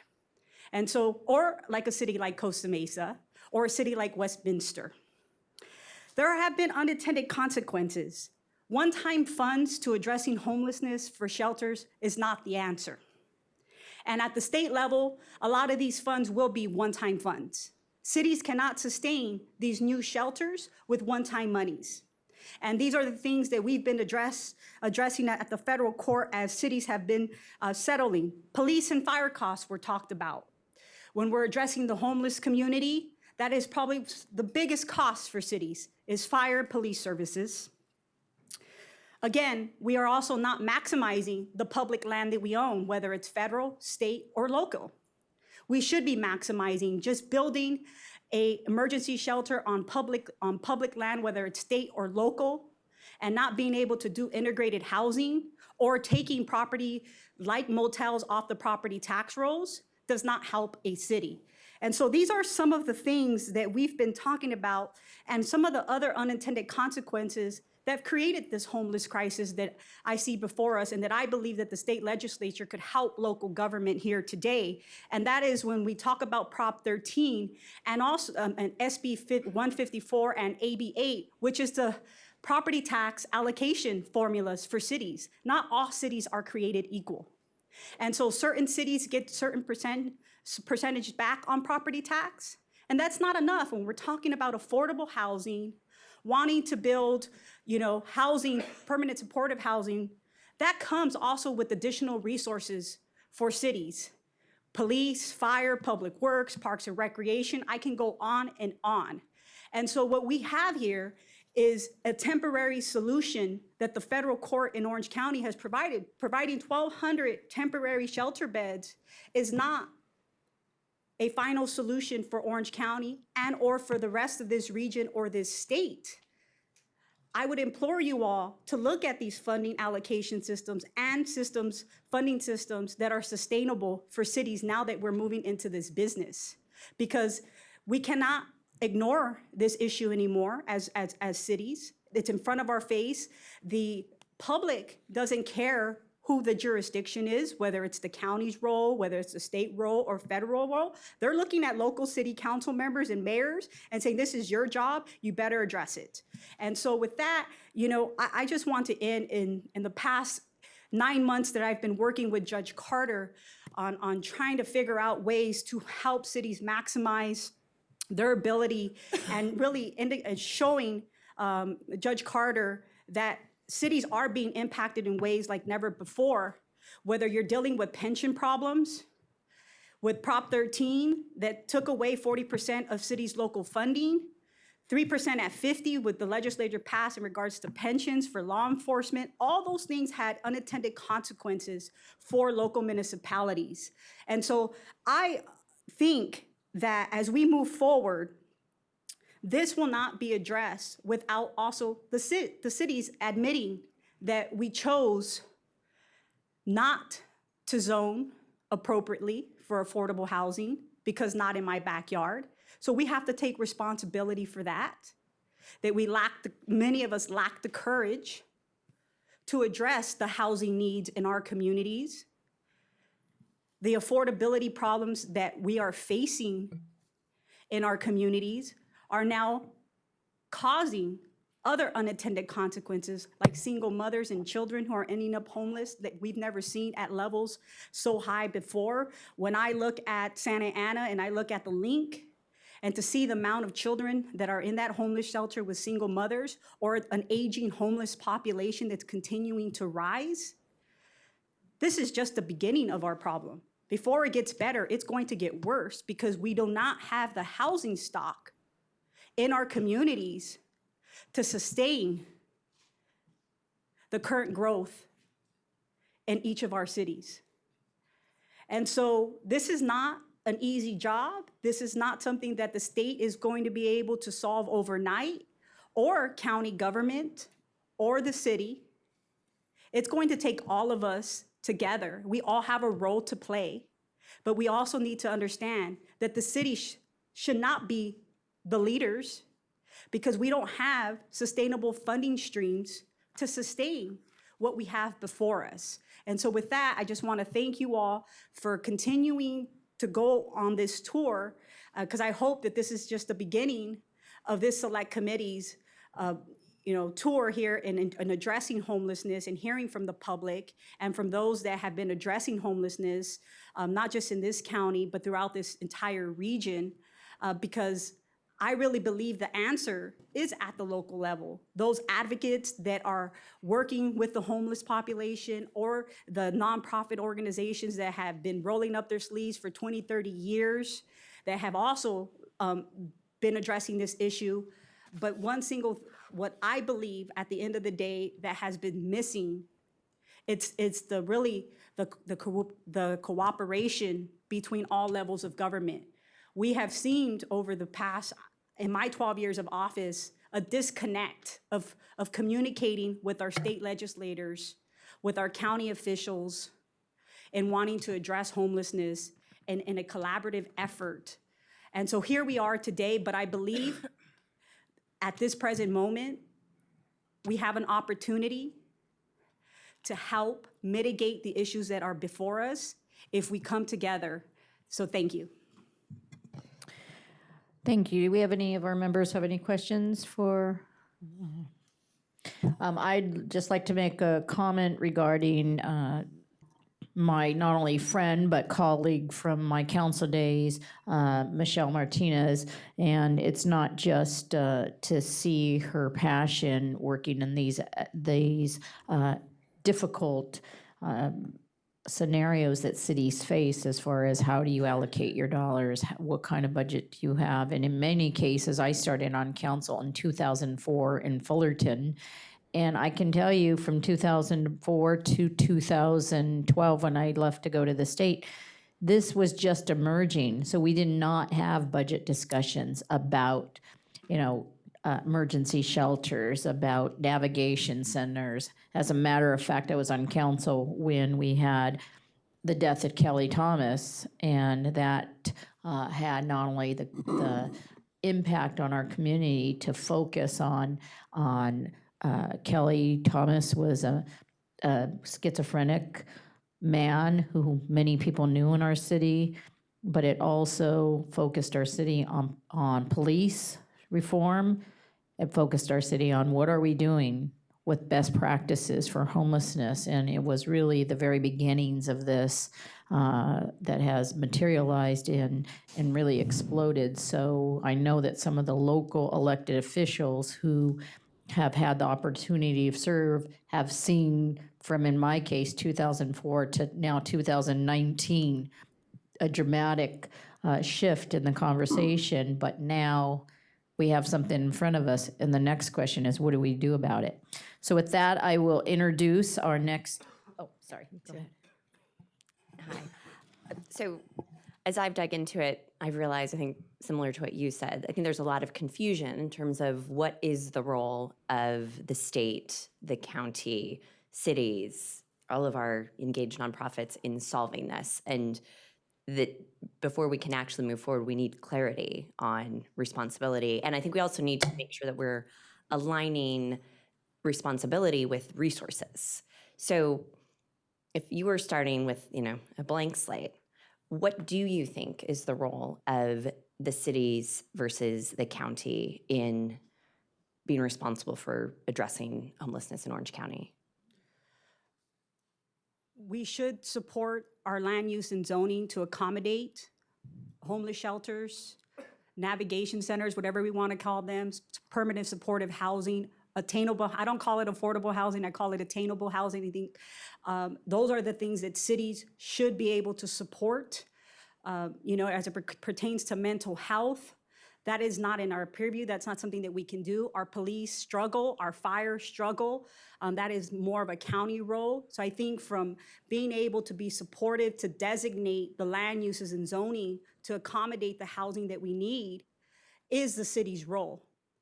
Can we provide CDBG grant funding that's given to us from the feds and the state for homeless shelters and provide our monies that way and leverage them however we possibly can with the county? We should definitely do that. So I think that is the initial role, but today that has changed. We're now in the business of building homeless shelters. which we cannot sustain. We have to be honest about that. There's no way getting, SB2 funds or this new money's coming down. That's one-time money. So how are we going to sustain these operations? And not only that, we have code enforcement. We have all these code enforcement teams out there in partnership with our police, our Parks and Rec. And the more and more we grow, the more and more services local municipalities need. And there's not enough revenue coming in to sustain that. Agreed. Thank you. Assembly member. Yeah, thank you. So I have 9 cities who are grappling with the situation also and are starting to be proactive and are working directly with Judge Carter and are now having that discussion that they have gone into the business of homelessness, but they're now facing with the reality of how do we pay for this? A, they feel that they're not equipped with the skill set, but B, they're definitely thinking about those dollars and where they're going to come from. But they're hearing from the constituents and they said that they can't wait for all of us to figure it out. They can't wait for all of it to be clarified. They're taking action, but there's a lot of stress at the local level now as they're taking this action. And there's different models. I mean, if the funding comes and it's sustainable, should the cities be in the business of running these operations, or should it be the county or somebody else? It's also part of the question that we're grappling with. And so what would you say to that? So I would say that today is a new day. We're a 21st century government, and we've now are stepping up to take on this role. And so I would say that, yes, cities can build the brick and mortar. It is kind of privatizing it out to nonprofit organizations, whether it's Illumination Foundation, Mercy House, on and so forth. If we have the long-term sustainable funding stream to give those monies to those nonprofits, I don't see why not a city cannot partner with the nonprofits. I call it a P4, not a P3, which is a people-public-private partnership. The people are the homeless community, and having and ensuring that what their needs are. I think when we look at building an emergency shelter and the various cities in your city, and my good friend who's a mayor, Juan Garza in Bellflower, had this conversation with him for over a year, and we've been able to bring him with Judge Carter, was that we cannot close our eyes. We have to do something, right? So I would say that yes, we can move towards sustainability if the state is committed to giving us ongoing resources to sustain the operations, because that's what costs the most. When you're giving us the one-time funds for brick and mortar, that is fantastic, that's easy, it's a no-brainer, but it's the ongoing cost. So a lot of these grants, there's a sunset. So what's next after this $1 billion is gone? What are cities going to do? I guess that's the question that every elected official in your district should be asking, and they should put a pause. Or can they leverage their resources and say, hey, we're gonna use public safety, we're gonna be like North Orange County and create this partnership, a JPA, and say, hey, 5 cities are gonna come together and share public safety resources, we're gonna share and leverage our CDBG fundings and put it together and create a system that helps each of these cities so that one city doesn't incur most of the costs. And so, I believe the North Orange County SPA model is an option, but at the end of the day, I do believe that everyone plays a role in this. But again, it's going to come down to long-term sustainable funding for cities. And so we've had the discussion about the shelters, which is the emergency housing, but there's been multiple comments today being made by a number of panelists and the city manager that we have a housing supply issue and we need affordable housing that's more permanent for individuals so we don't have this continuous cycle going on. Is it fit to say that if we're going to give you a sustainable source of funding for these emergency shelters, we should be mandating some sort of zoning to guarantee that we are able to build? I mean, we have a density issue in communities like mine. I would go beyond just emergency shelters. You need integrated housing, right? So this is where I talk about maximizing your land. If you're gonna maximize state, federal, or local land, you wanna do integrated housing, build a shelter at the bottom, and do, single, I forget what they're called, single room occupancy and other wraparound services.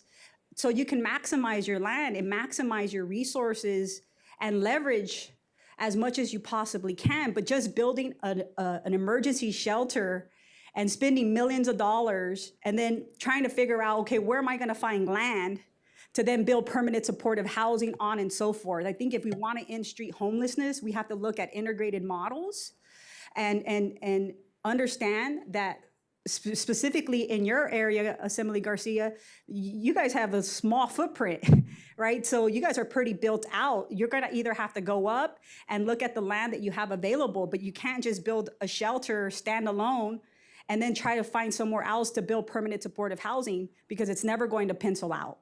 And so I agree, we need to be building out. And so I'm happy to see that my cities are starting to take these proactive steps and are thinking at a minimum about about the shelter center, and it's not enough. But for a while, when I got elected 7 years ago, they told me, we don't even have homeless people here. And I was like, oh, you do. So they've opened their eyes a little bit, right? And so progress there. And I have other of my cities who are now taking Bellflower's lead as well.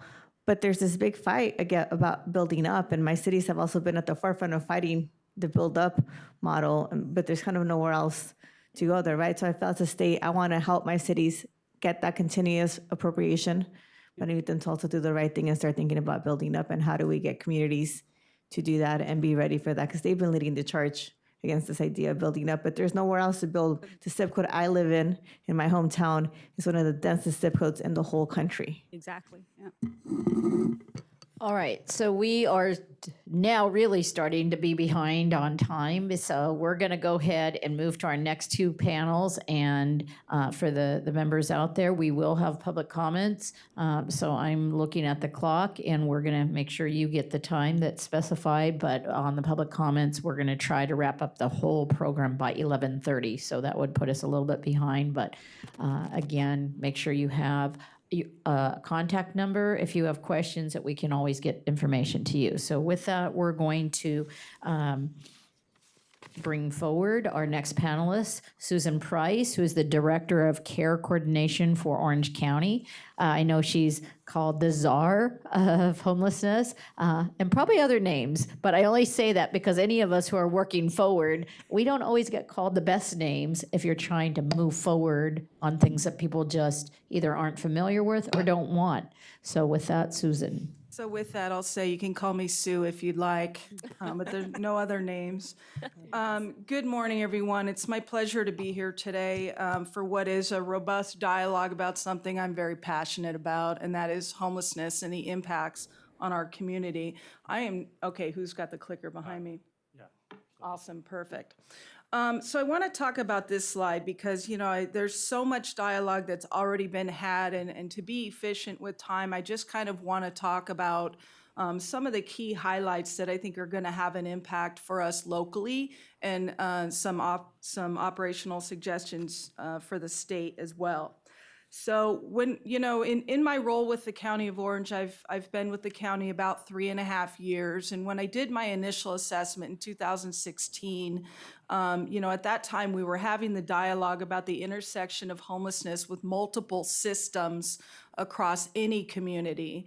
And, the exchange that we just had about kind of whose responsibility is it and who is to do which part of this, it's kind of like going to an air show and watching the Blue Angels fly within 2 feet of each other, 5 planes in alignment, because that's what it's going to take for us to effectively solve homelessness in any of our communities. And those 5 planes include basically the cities, the county, the state, the constituencies in our communities to support these solutions, as well as the homeless population themselves. So that we talk a lot about service resistance, and I could talk for a while about that, but I'm going to table that for just a moment because I don't believe that anyone truly chooses to be homeless. I think sometimes the overwhelming barriers that a person faces allows them to resign themselves to a plight that seems overwhelming to overcome. And so with that, I'm just going to move on to healthcare and talk a bit about the county's role and the county's partners on, I'm still on the first slide, on healthcare is, the state's Medi-Cal waiver program for whole person care gave us an opportunity to look at high utilizers who are homeless, who are intersecting with the emergency medical system, a very key program, which I know is coming to an end in the next year or so. The county is also engaging very proactively with CalOptima, which is our Medi-Cal provider in the county, to integrate their efforts on the multidisciplinary teams that we have, as was mentioned by Chief Cianez, around law enforcement, nonprofits, our healthcare system, on the streets, doing multidisciplinary outreach to the populations. Our hospitals are impacted, as is obviously mentioned, SB 1152, and having to discharge people that are, medically cleared but vulnerable. When you're coming out of an inpatient stay, you're still vulnerable medically, even though you might be medically cleared legally. Is the shelter system the most appropriate place? The whole person care pilot's been able to fill that gap in giving us recuperative care beds, a step-down model from being an inpatient in the hospital to having an appropriate level of care upon discharge. And recuperative care has been really critical to that. On behavioral health, this is a big topic, of course, on the mental health side as well as on the addiction side. And I'll just make a couple of comments. The Be Well initiative for the Anita Drive property, we've been in discussions and planning and development of that for over a year. We're really behind the curve on how many of those we ultimately need in the county. And so we're fortunate to be able to have this model coming forward that will inform and be replicatable, not just in Orange County, but anywhere in the state. And that is really important to decompress what's happening in our emergency rooms, to talk about the sobering centers, to deal with the opiate crisis that has also been touched upon in our dialogue here today. And that is, one location, we talk about access and navigation across any of our systems of care. Access and navigation are part of our problem, in that people don't necessarily know where or how to access some of these resources. And so what we hear today and what we see on our streets is a tremendous infusion and expansion of our outreach capacity to reach the populations. And so I'm gonna move on from there because I feel like I'm limited on time. Oh, I have 5 minutes, wow. We'll solve it 5 minutes, I promise.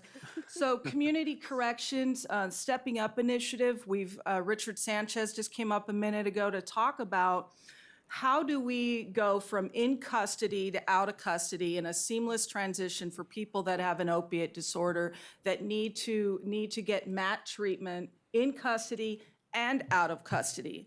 And so when we look at our substance abuse treatment programs and we look at our reentry programs, and I'm gonna just talk about these because of the limited time that we have. We can't talk about homelessness and just fund homelessness. We need to take a look at the reentry system. Reentry is a relatively new topic. From correctional reform, over the course from, as Corey Cianez said, 2015 to now, we all of a sudden have a new line of business, reentry from our criminal justice system. None of our communities were well equipped, had the infrastructure, the capacity to address reentry effectively from the beginning. So the Prop 47 grants that came out, they were competitive grants that came from the state, competitive to all 58 counties that were all impacted by correctional reform, but not every county got funding. And we were fortunate in Orange County to receive some funding on the reentry piece, but it was 3 years after the reentry occurred. And so I'll say to you that when we look at reentry and we look at substance abuse treatment systems and programs around Prop 47 and the declassification of nonviolent drug offenses, the infrastructure wasn't there to respond effectively to those needs in our community. And so what we're looking at and what we're talking about oftentimes is homelessness. But I ask you to not look at homelessness as the problem. Homelessness is the symptom of the problem. The problem is actually looking at the loss of redevelopment in 2008 and 10 years of cities not having the funding to create housing. That's 10-year attrition of not developing any economic development opportunities in cities or the housing. And on the substance abuse side, not having, and there's a lot of legislative dialogue going on. It's very proactive around the oversight of these things, about credentialing these things as we would community care licensing for juveniles and things of that nature. We often struggle with how are we going to identify what's the most appropriate treatment option for a person when the infrastructure is just not there.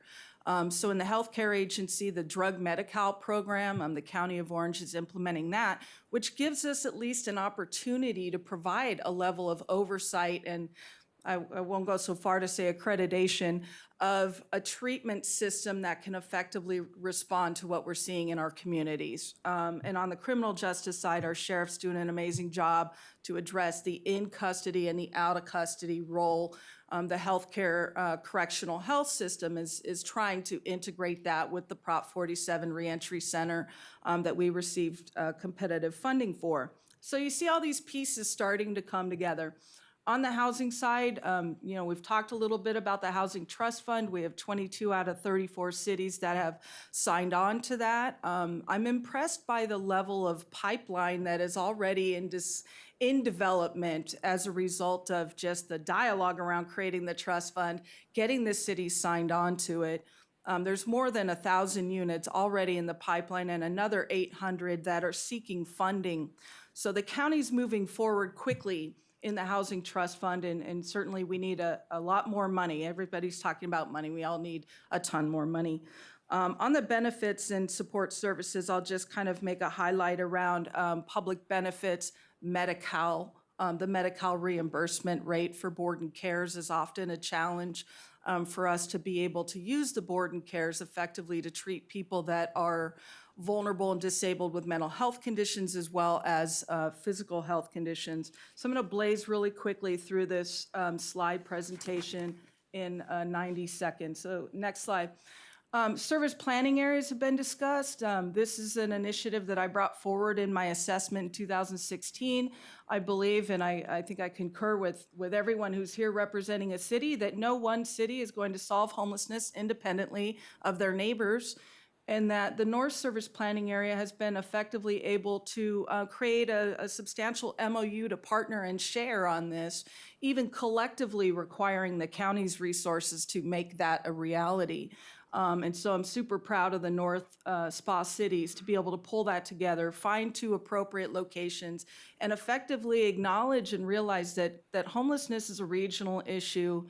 And this idea of trying to establish a residency impact for a person entering a shelter is very, very challenging to say, well, you're from here, you can, the residency piece is very difficult, but we have to address the people that are in our communities. That is the bottom line, and address them proactively. So with the shelters being developed, the amount of money that's being expended for the shelter system has me and many others concerned that we need an exit from the shelter system. And so with that, go to the homeless count numbers just quickly, back to the homeless count. So in the unsheltered number of 3,961, and I'll say to you that these are the most accurate figures we've ever seen in Orange County because we talked to every homeless person that we came across in the county. GIS map locations for where the surveys were completed. I am told I need to stop.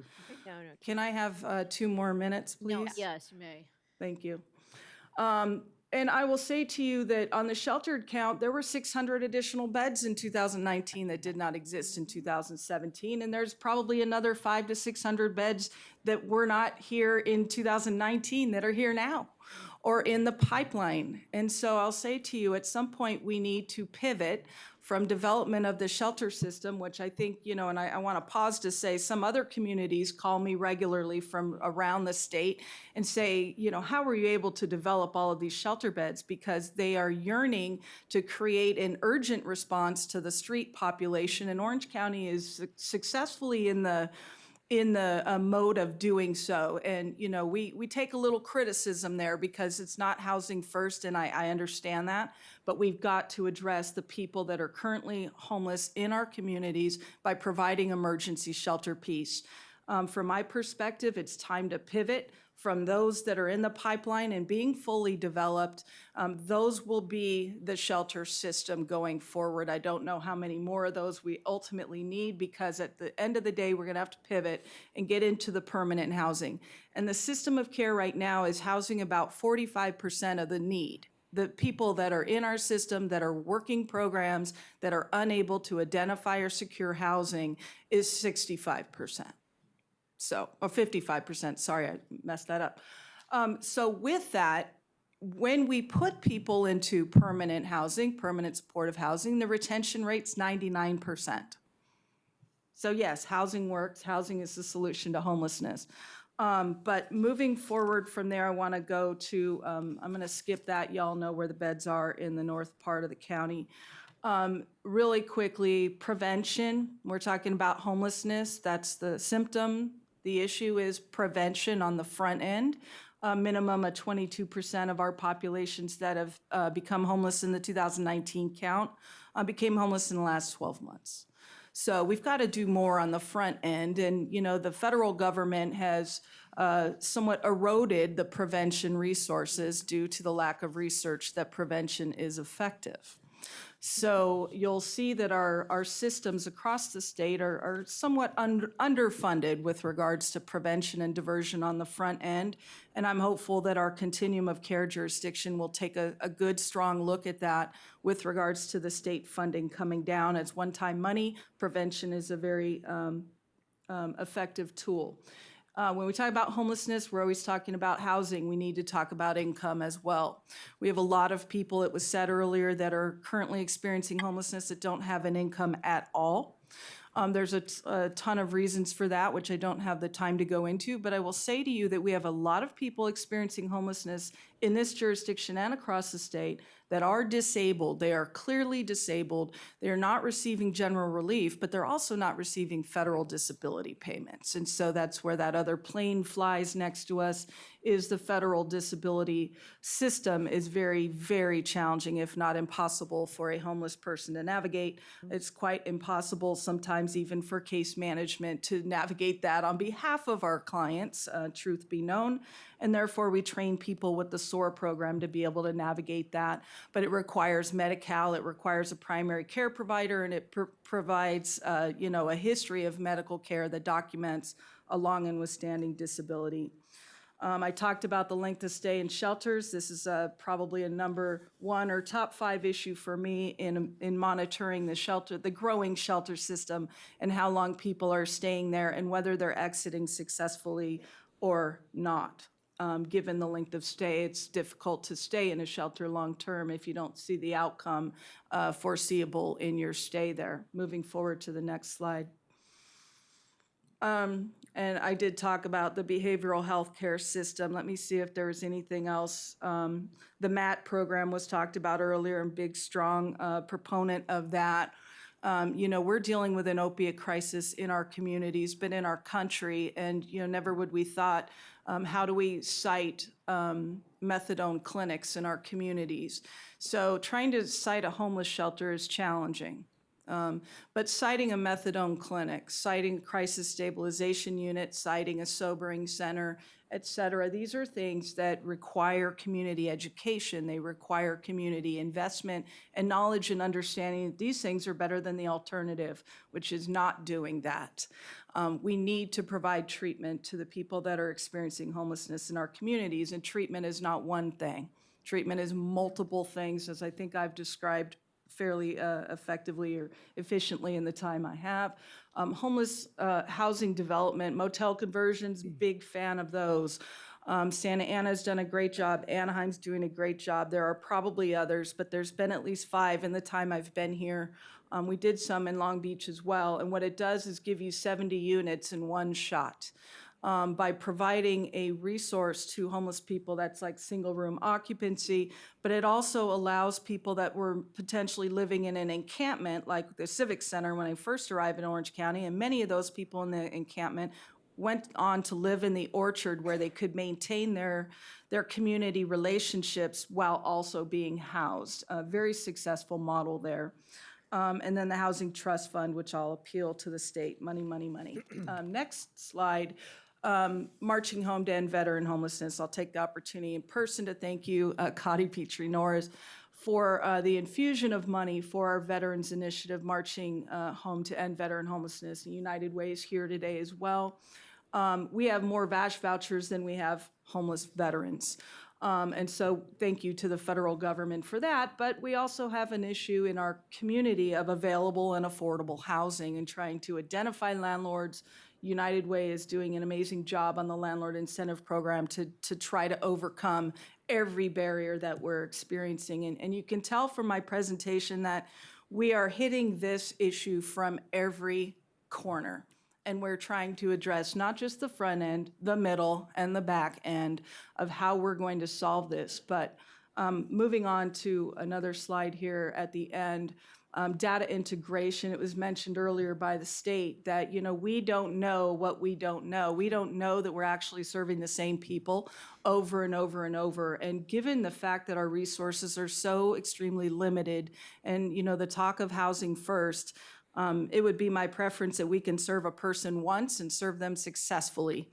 And so data integration is something that will be required. The county is engaging in the very early stages of this to improve the system's access, to improve navigation, to improve the resource allocations and how we can serve people hopefully once and serve them better. And to be able to serve the most vulnerable first. Because, you know, we've got people that have significant disabilities that without the assistance of the system of care would not be able to navigate the complexity of the current system. And so in summary, and to finish my top 4 list that I've got here is the oversight and capacity building for the substance abuse treatment system. That is critical to our success. The mental health significant impairment, we have a population with such a significant impairment that even the discussion of permanent supportive housing is not necessarily realistic. And so we're frequently looking for this community-based response or approach. And, you know, the board and care issues coming up a lot in the reentry discussion, also coming up in the mental health discussion around the Medi-Cal reimbursement rates being lower. For those conditions, for the mental health condition, than maybe it would be for developmentally disabled population, and I'm not sure why. But, you know, we really need to maximize the resources that we have available in our communities. And then on the reentry side, funding for reentry specifically related to employment and housing, because in the homeless system of care, we've got people with criminal justice backgrounds and we've got people with reentry needs that are not really getting their needs met in the homeless system, in the shelter system per se. And so I really believe that there is a different set of solutions for people in reentry, a smaller environment, a sober environment, a place where life skills and financial literacy are paramount to a person actually working for an employer who takes felons, and a housing program that also takes felons. And so it's just not sufficient to say that we're just going to integrate all of that into the homeless system and hope that our service providers can manage the complexity all in one location. I think that is a recipe for multiple challenges from the healthcare side, the reentry side, mental health, substance abuse, all in one location, very challenging to be effective on all of those fronts. And with that, I will stop and thank you for the extra time. Thank you. And maybe we'll go ahead and move straight to our next panelist. And yes. Thanks, Madam Chair. Sue, thanks so much for the information. Just a couple of questions because, you know, we spent 8 months of the year up in Sacramento. What's the current Prop 63 funding at the county? How much money do you guys have? Because I think the last number I heard was $214 million. We have Richard Sanchez here from the healthcare agency. I don't have that specific information in front of me. I'm not sure whether he does.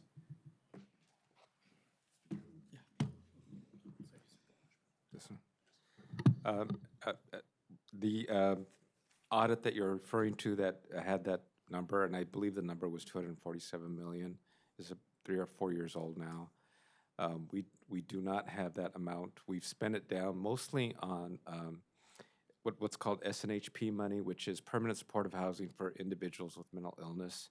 The county just today funded 90 more units in 4 cities, mostly in the North Spa. And so at this moment in time, all of our dollars are either allocated or spent. Okay, thank you very much. So obviously I represent South County. It looks like South County is a little behind the other areas, the SAPs. Is there a holdup, or do you know why South County is lagging behind the other areas? Despite the chuckling there, I will say to you that all 3 regional service planning areas, the cities are meeting. And I think that from my perspective, and I sit in a lot of those discussions, sometimes get asked to leave in the South County. I'm just kidding. There's a dialogue going on across this county in all 3 service planning areas. I think in the South service planning area, from my perspective, they have a lot less of a visible problem than what we see in Central and North. So they're a little bit late to the table on having to react or respond to significant issues in their communities because it's fairly isolated and spread out. And when you look at South County, I mean, it's not a transit-friendly environment. If you're homeless, you want to be in an environment where you can have access to transportation and food and resources, and you're in kind of an urban area. When you get to South County, it's quite a walk from A to B, and so the population there is kind of congregating around the coastal areas of our community, and I would say that that's true across the state.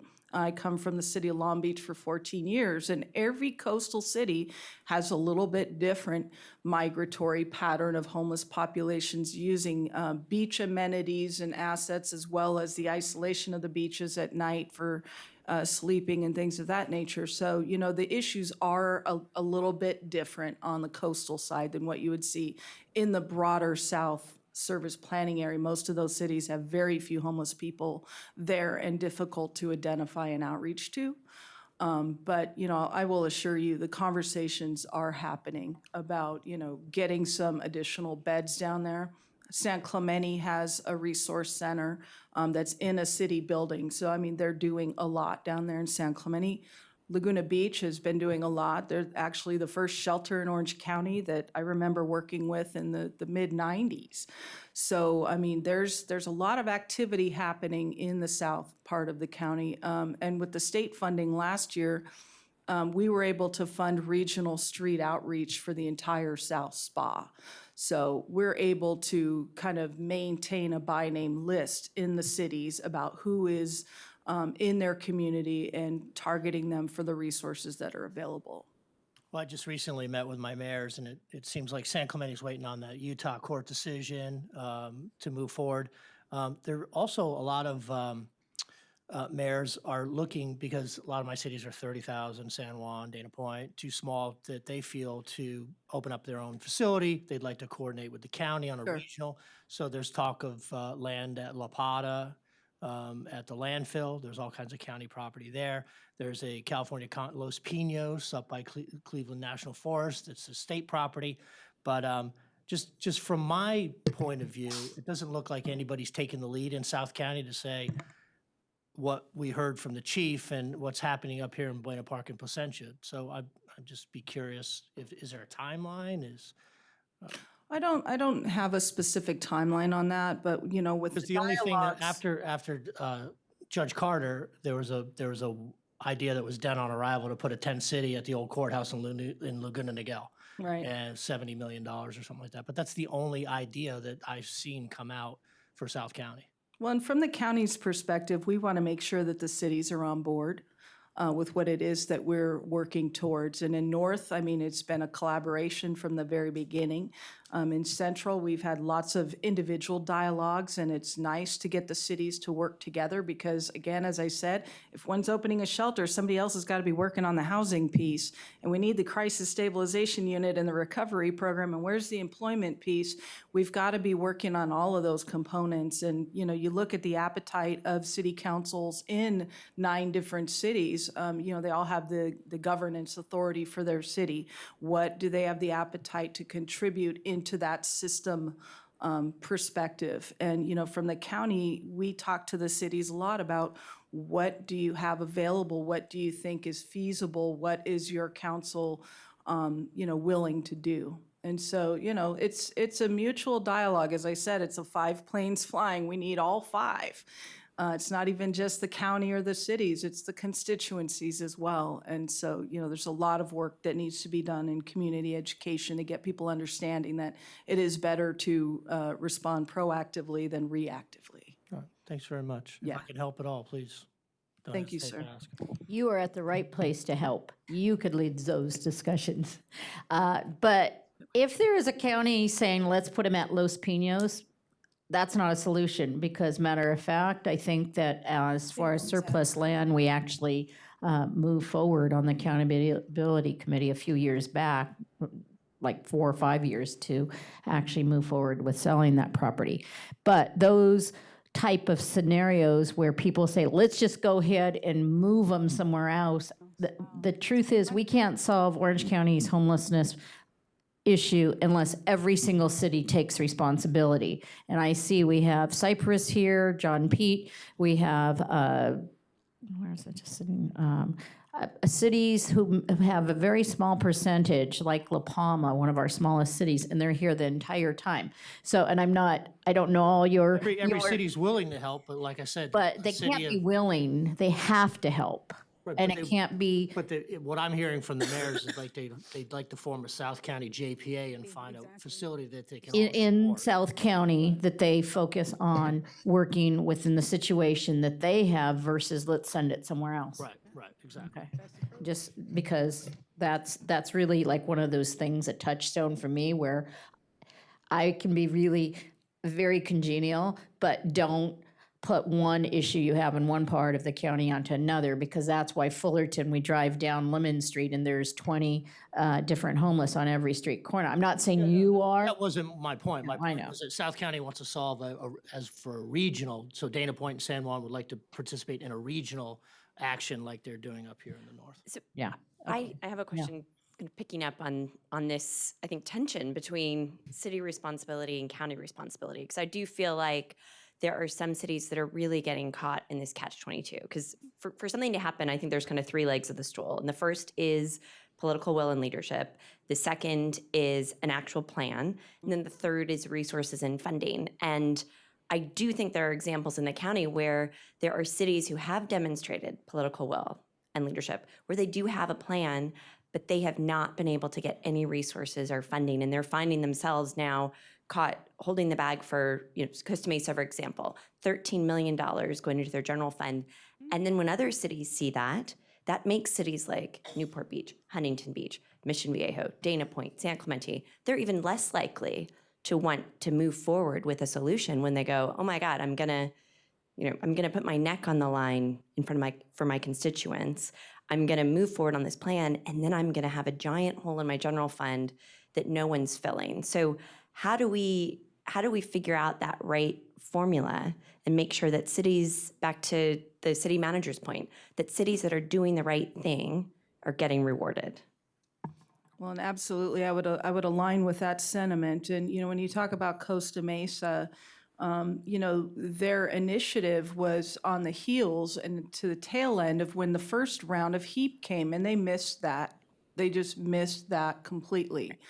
And, that opportunity, the way that the Continuum of Care Board was allocating that money was really not allocating it, but parking it in North, parking it in Central, parking it in South, and saying everyone has access, everyone should apply. And I think in the first one, you had to call the shelter crisis, and there were only 6 that did. And it was the 6 that were developing shelters or were getting direct funding, Santa Ana, Anaheim, and Buena Laguna Park, Beach did get Placentia, funding from Laguna that. Yep. Beach. But Exactly. Fullerton also had to do that, and that is not an easy, as an elected leader of a local body, to say we have a shelters crisis. And there were some cities in Orange County that deliberately chose not to do that for whatever the reason. So now to then come back and say, well, see, we didn't get that. It's some people have led it, and some people are there in the middle, and some people are kind of coming into the game. We want everybody to be successful. I do, because I don't want to see people dumping, and I've seen that too much. So we're going to go ahead and move to our last panelist and then open it up for public comments.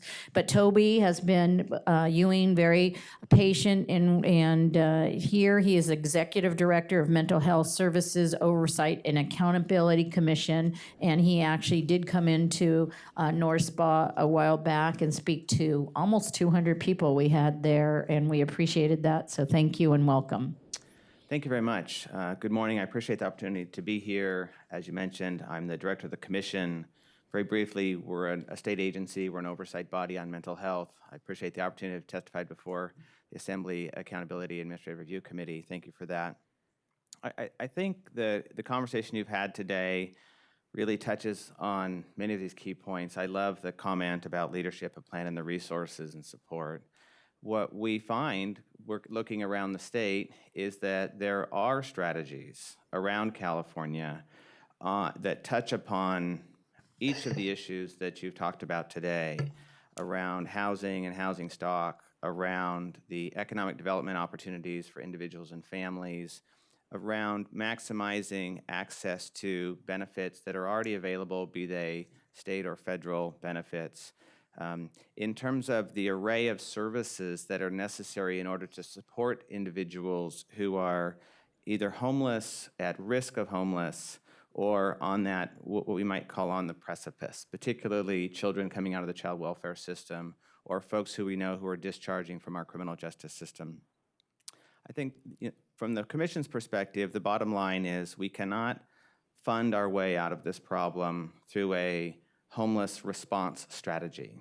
We have to look upstream. We have to look at some of the core drivers, some of which you've talked about today. But I do think that while we see examples across the state of efforts to make all of these pieces fit together, the Blue Angels model, we don't see this at a system level in any particular location in California. In other words, there's nobody who's doing all of the things that are necessary in order to be successful. And I would add to your list, because I think you have a pretty comprehensive list at the moment, and in the interest of time, rather than reiterating all of those things, I would suggest that the one thing I haven't heard you talk about today among the panelists is the opportunity to really recognize that we're not leveraging additional resources as extensively as we could, particularly federal entitlements. We have to do a better job making it easier for the system we have to work. In other words, the Blue Angels need to be able to fly in unison. I'll borrow the example. Unfortunately, the planes are all different sizes, different ages. They fly at different speeds. They have all these sort of challenges that really make it difficult for them to line up with each other. That has to do with all of the aspects that you've talked about. Land use planning, it has to do with building and siting, it has to do with employment development, even supporting people to get enrolled in Medicaid and Medi-Cal programs and ensuring that the dollars are available. We see dramatic disparities in the ability of public agencies to draw down federal dollars. And those disparities can't be explained away by preferences in terms of things like how many local dollars counties put into non-reimbursable programs like prevention programs versus programs that are reimbursable. It's very difficult today for the system to work as you want it to work. And one of the underlying issues that we have to address relative to that is we have to make it easier for cities and counties to be successful. Mm-hmm. It's very difficult for a county to know where to turn. The comment was made earlier about looking at Phoenix or looking at, people often mention Haven for Hope in San Antonio, right? But we actually have a lot of opportunities in our own backyard.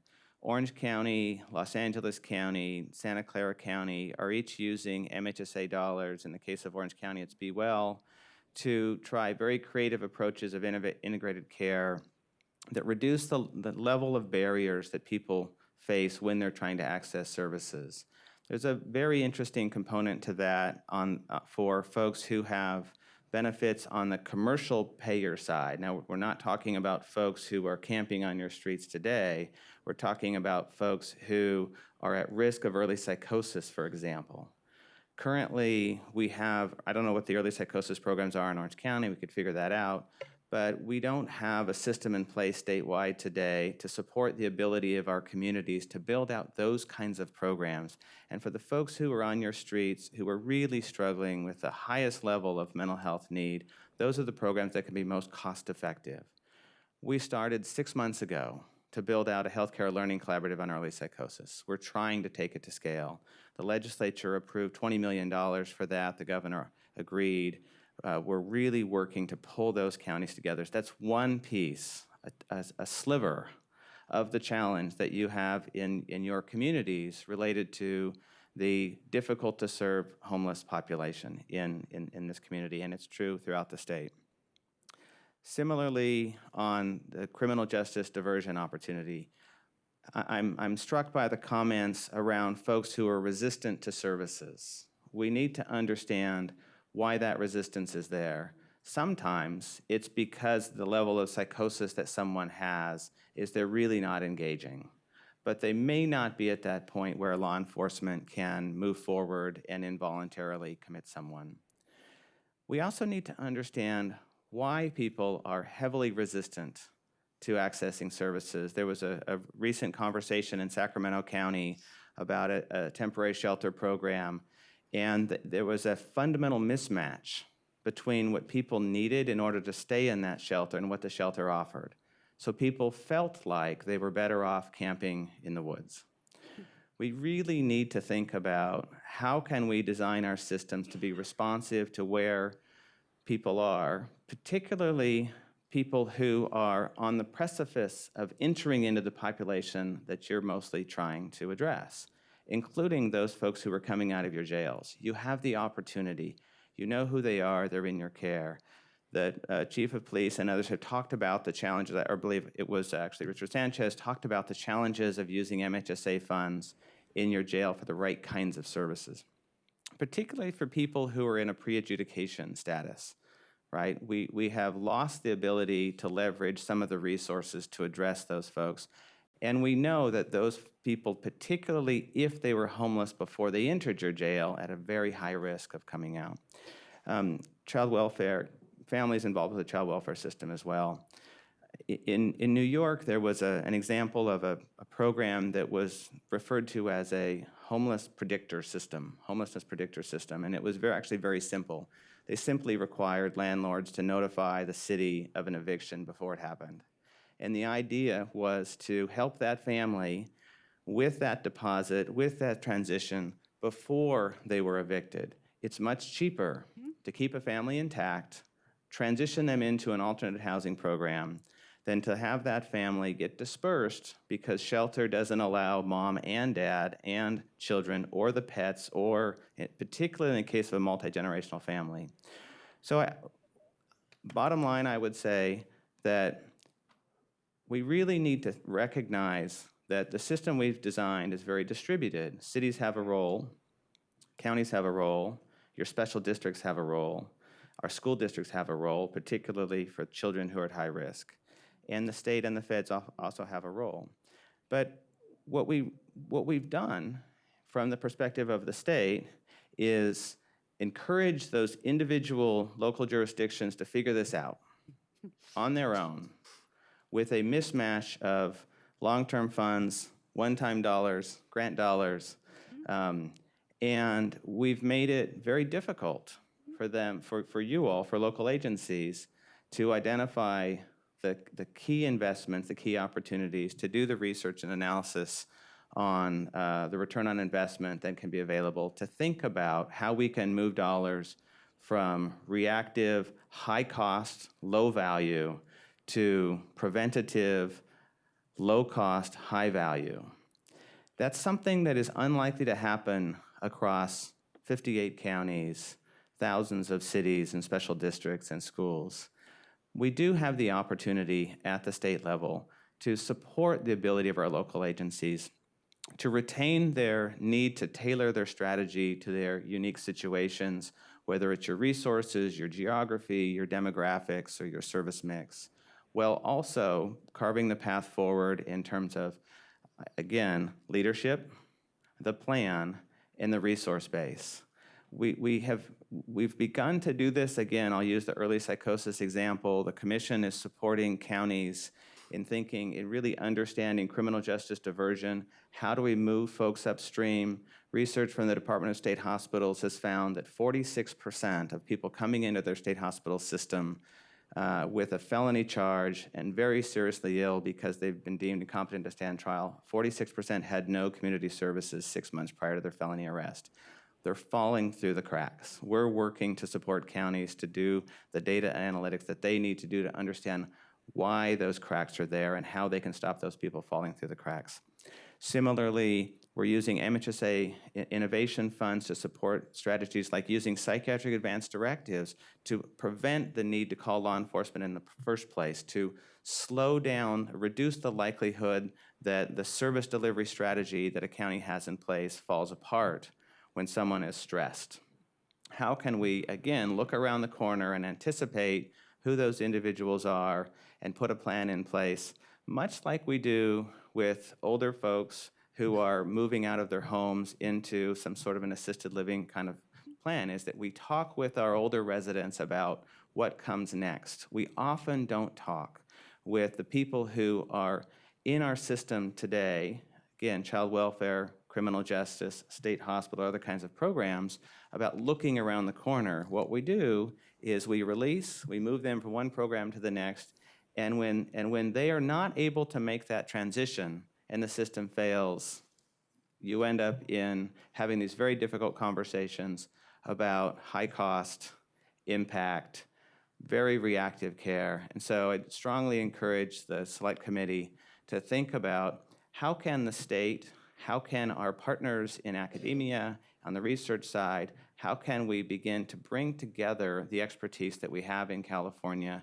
including the expertise that you have here in your communities, to talk about strategies to make it easier for you to be successful and harder for you to fail, because right now it's very easy to fail, as you know, and success, as the folks to my left know, is very, very difficult. Appreciate the chance to be here. The Commission would love to help you with that. We've seen some success in bringing folks together in this way, and I think everything you've heard today this is what is needed in terms of all of these complicated pieces that come together to result in the challenge you're trying to address. Thank you. Thank you.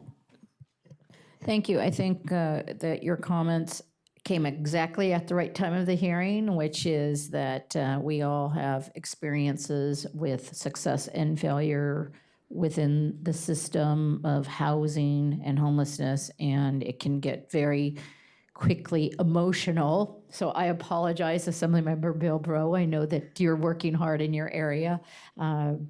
But I think that is, for me personally, where I get really can move from wanting to do the best that I know on a very unemotional way, which is working within our communities to address homelessness. But when you look at the emotional part and you see how many failures there are out there, and then you attach it to people you even know, it then becomes an urgent kind of cry that how many people do we have to lose? In Orange County, over 400 people last year died. Now, on the streets of Orange County, we don't know that those were all because of not getting attention. Maybe, as was said, they declined it, but for whatever reason, those numbers are up across the state of California. So I do feel it's a moral imperative that not only do we respond, but I think what your last remarks meant is let's respond effectively, and that's something we can all, I think, gain from this. So with that, I think if you have any closing remarks, that way we'll bring people up if they have a public comment, and then what we'd do is probably keep those comments to about 1 minute if you, but members, any final comments? Just very briefly, because I know we're running short on time, but there was a number of things that you said that really struck me. I think, that we as the state, our most important role here is to make it easier for our partners in the county and in city government to be successful. So I think there's a lot more work for us to do on that front. And then second, you also mentioned that we need to do a better job of leveraging federal entitlement. So those are both things that I would love us to be able to follow up on coming out of this. And we are conversation. definitely missing that representation here, so that might be something that we all work to engage our representatives as well on at the federal. Yeah, Something member. Thanks again, Madam Chair, for convening this hearing. So I come at this, I'm a veteran. President Bush appointed me to the Department of Veterans Affairs, and one of the first things I did is I went out with a homeless advocate to go through soup kitchens and shelters trying to find veterans. And, I spent a day doing that with the gentleman, and it goes back to the services. The VA's got every service available: drug and alcohol counseling, housing, job training, but you can't make the people take it. And that was the takeaway from that day.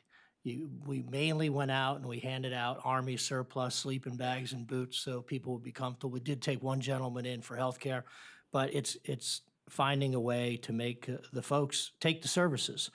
And so, I've been at it since then. 25% of homeless were veterans at the time. My last year on Dana Point City Council, we knew the 30 people in Dana Point that were homeless. The deputies knew them. We knew how to manage them. But my last year, something changed where people were standing on the street corner with signs, begging and congregating. And so I asked for a homeless task force, and we didn't have all the answers, but it's like a lot of communities did. We put the Catholic Church on there, Family Assistance Ministries, the VFW. So if a deputy would encounter somebody, we could at least be the middleman and try to get them services they need. But even since 2014, it's exploded way beyond that. And so I just want to thank my colleague for putting this together. It is a huge issue. We're all working on it.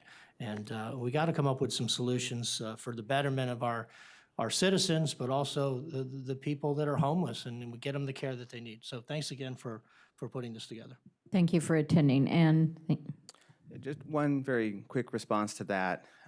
In a former position, I was the director of the State's Research Bureau. We looked at California's drawdown of federal VA benefits, pensions, retirements, and cash payments relative to other states. At the time, we were in the 40s, ranked 40th. The back of the envelope calculation, if California were to move comparable to Florida and Texas in drawing down federal entitlements for vets, would have brought an additional $1 billion into the California economy. Not money that goes into the state coffers or county coffers. It's money that goes to the men and women who served to pay rent, buy washers and dryers, purchase a car, support their families. You're absolutely right, because the VA is mandated based off the population who's enrolled to build more clinics and hospitals, and we'll get those resources in here. So even if a number was 9%, I believe you said, that's 9% we take off the table that the VA could handle, and then we could focus on the other 81. But that's a great point. And that's probably the big reveal, not only for myself, just coming from local to state, but I think for many of us is understanding the resources that are out there and how do we attain them. And I think it's an education that is still a work in progress.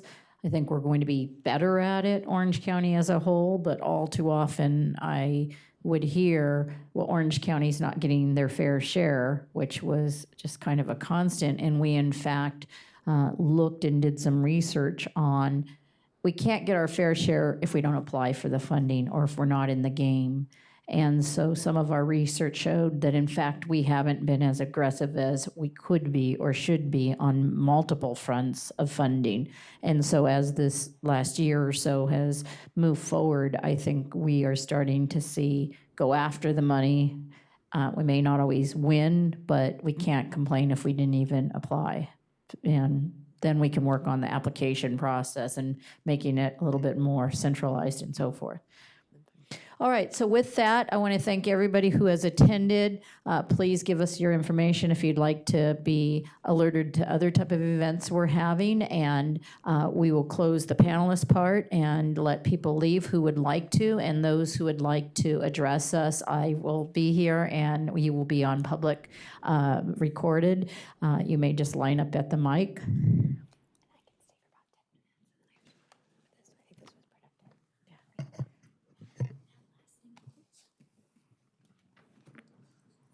Thank you, my Assemblywoman Sharon Quirk-Silva. My name is Mark Richard Daniels, born in Anaheim. Is that mic on? Yes, Oh, okay. okay. Thank you, Mayor. I just wanted to point out last week's city council meeting in the city of Anaheim, which was formerly known as the City of Kindness. They tabled 4 items that potentially would help renters at the Rancho La Paz mobile home community and renters in apartment buildings and whatnot across the city. And they opposed these measures and tabled them, which means we'll never hear from them again.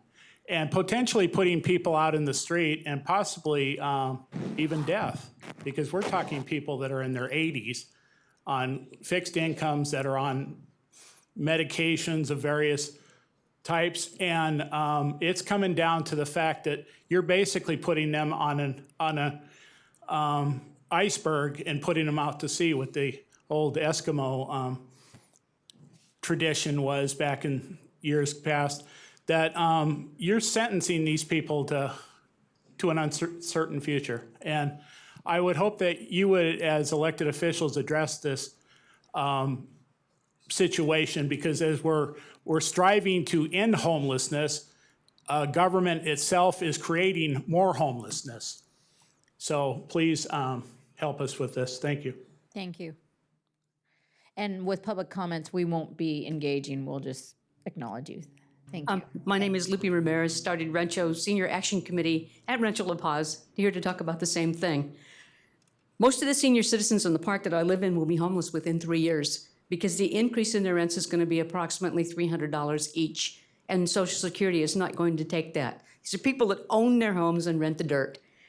We're not asking you to build more homes. We're not asking you to build structures or condos or whatever. We're asking you to protect the houses that low-income people already live in. Do something from the state to protect those people now. You think it's expensive to have people with drug problems on the street? Imagine 90 and 100-year-old people. I mean, we've got people like that will be homeless in 3 years. Got to stop the predatory buyers from putting the seniors out of their homes. Market rate will not correct this. Thank you. Thank you. Hi, Joanna Schilling. I'm the president at Cypress College. Thank you, Sharon, for putting this on, and thank you to our assembly members who attended today. So one thing I didn't hear today, I did hear from Mr. Ewing about that academia needs to be part of this, and I really want to emphasize that our community colleges across the state are very, very eager to partner with our cities and our community-based organizations to help to address the housing crisis for our students. And a few people talked today about the preventative part of homelessness, and I believe that community colleges play a critical role in the preventative piece of that. You know, our students are poor. Not all of our college students are poor, but many of them are, and we are educating the future, and they literally cannot afford to go to school and to live in Orange County anymore. And so we are desperately trying to find ways to house them. Our students, a recent survey, 55% of our students surveyed said that they had experienced housing insecurity in the last year. That means they didn't have stable housing or were staying with friends, families, couch surfing, some in cars. 13% said they were homeless. We had another recent survey on our facilities plan, and the number one thing that people asked for is student housing. We do not have the deep pockets either to build and to buy in the Cypress area specifically, but we do feel that we can solve this with partnering with our cities. I want to commend the city of Buena Park. We are actively discussing opportunities with them. Mayor Brown has been fabulous. Thank you, Mayor Brown. Jim Vanderpool, Ruben Lopez, and Councilman Trout specifically. And we are very, very eager to partner and to find solutions with our politicians and our community-based organizations. So thank you for holding this hearing on this very, very important issue. Thank you so much. Good morning, Madam Chair and committee members. I'm Harry Longenbacher. I live in Fullerton, and I want to highlight recuperative care. Earlier this year, I was signing people in at the Fullerton Armory, and a guy came in and started complaining that he had just been discharged from the hospital after 1 day there or less, and he wasn't well. And while he was in there, they had thrown away all of his worldly belongings, as he put it. So there he was with clothes on his back and an umbrella.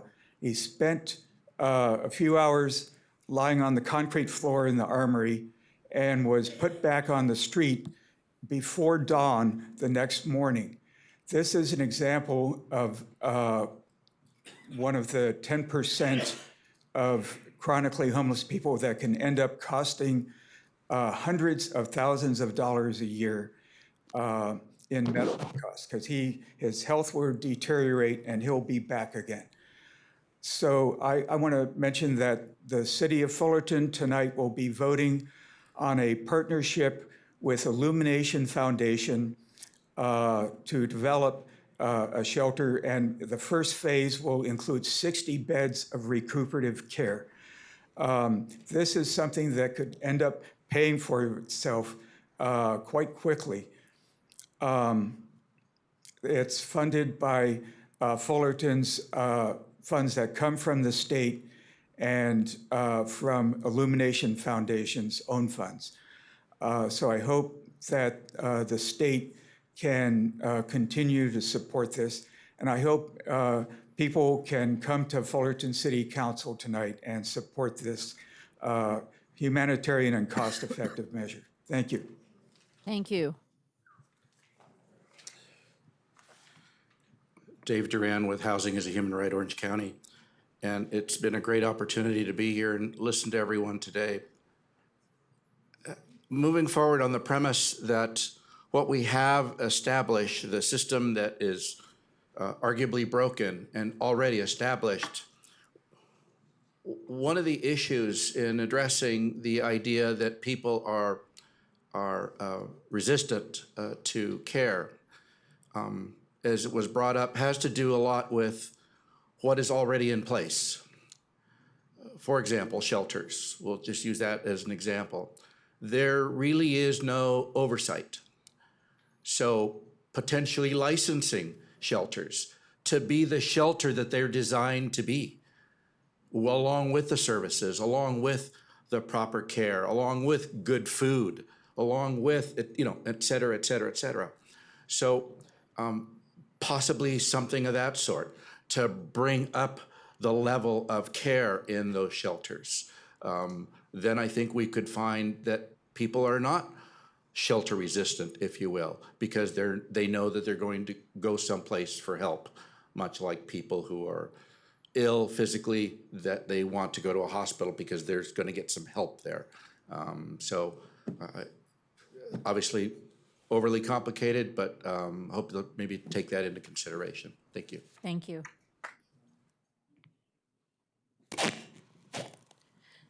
Good morning. My name is Daisy Chavez. I am a resident of the city of Anaheim. I'm also a policy fellow with an organization based out of LA called Initiate Justice that seeks to end mass incarceration by activating the power of people who are directly impacted by it.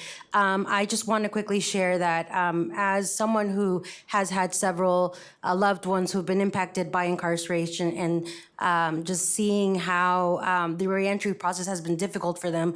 I do think that it is really important for the committee to consider the different issues that come into play when it comes to what causes homelessness. And I really appreciate the people who testified today who brought that to light. I have a partner who had been incarcerated for 6 years, came home 2 years ago, found a job, and I was the only person who was able to support him. And in watching how when he lost his job, the kind of the downfall that he had just really brought to light how members of his family, himself, are impacted by this. So I really would like for the members of the Assembly Committee to consider how we can help folks who are in the reentry process, because I think that's something that really is important for us to be able to help them reenter our society and not fall into, the issue of homelessness. So thank you. Thank you. Hello, Madam Chair. Thank you. My name is Mai. I work for Accord, a nonprofit organization in Orange County. I am a millennial, though I have gray hair, but that's a whole nother story. I'm here to say thank you so much for putting a face to this issue, the homeless issue, right? As you had said, homelessness is a symptom. As someone who was homeless at 16, exiting from a mental health institute after my first attempt, I realized there is an issue. The issue is there's a need to shift from outreaching to engaging.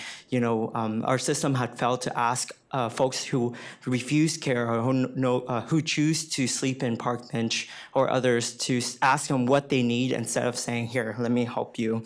The other issue as well is really naming the root cause. As we said earlier, homelessness is a symptom, not a root cause. The root cause is the cost of living. As a youth, my dream of buying a house is no longer there. I can never hope to really have a place to live of my own, and so I needed further protection. Though you have not asked what I need, or the council have not asked for what I need. There need to be a more elaborate plan.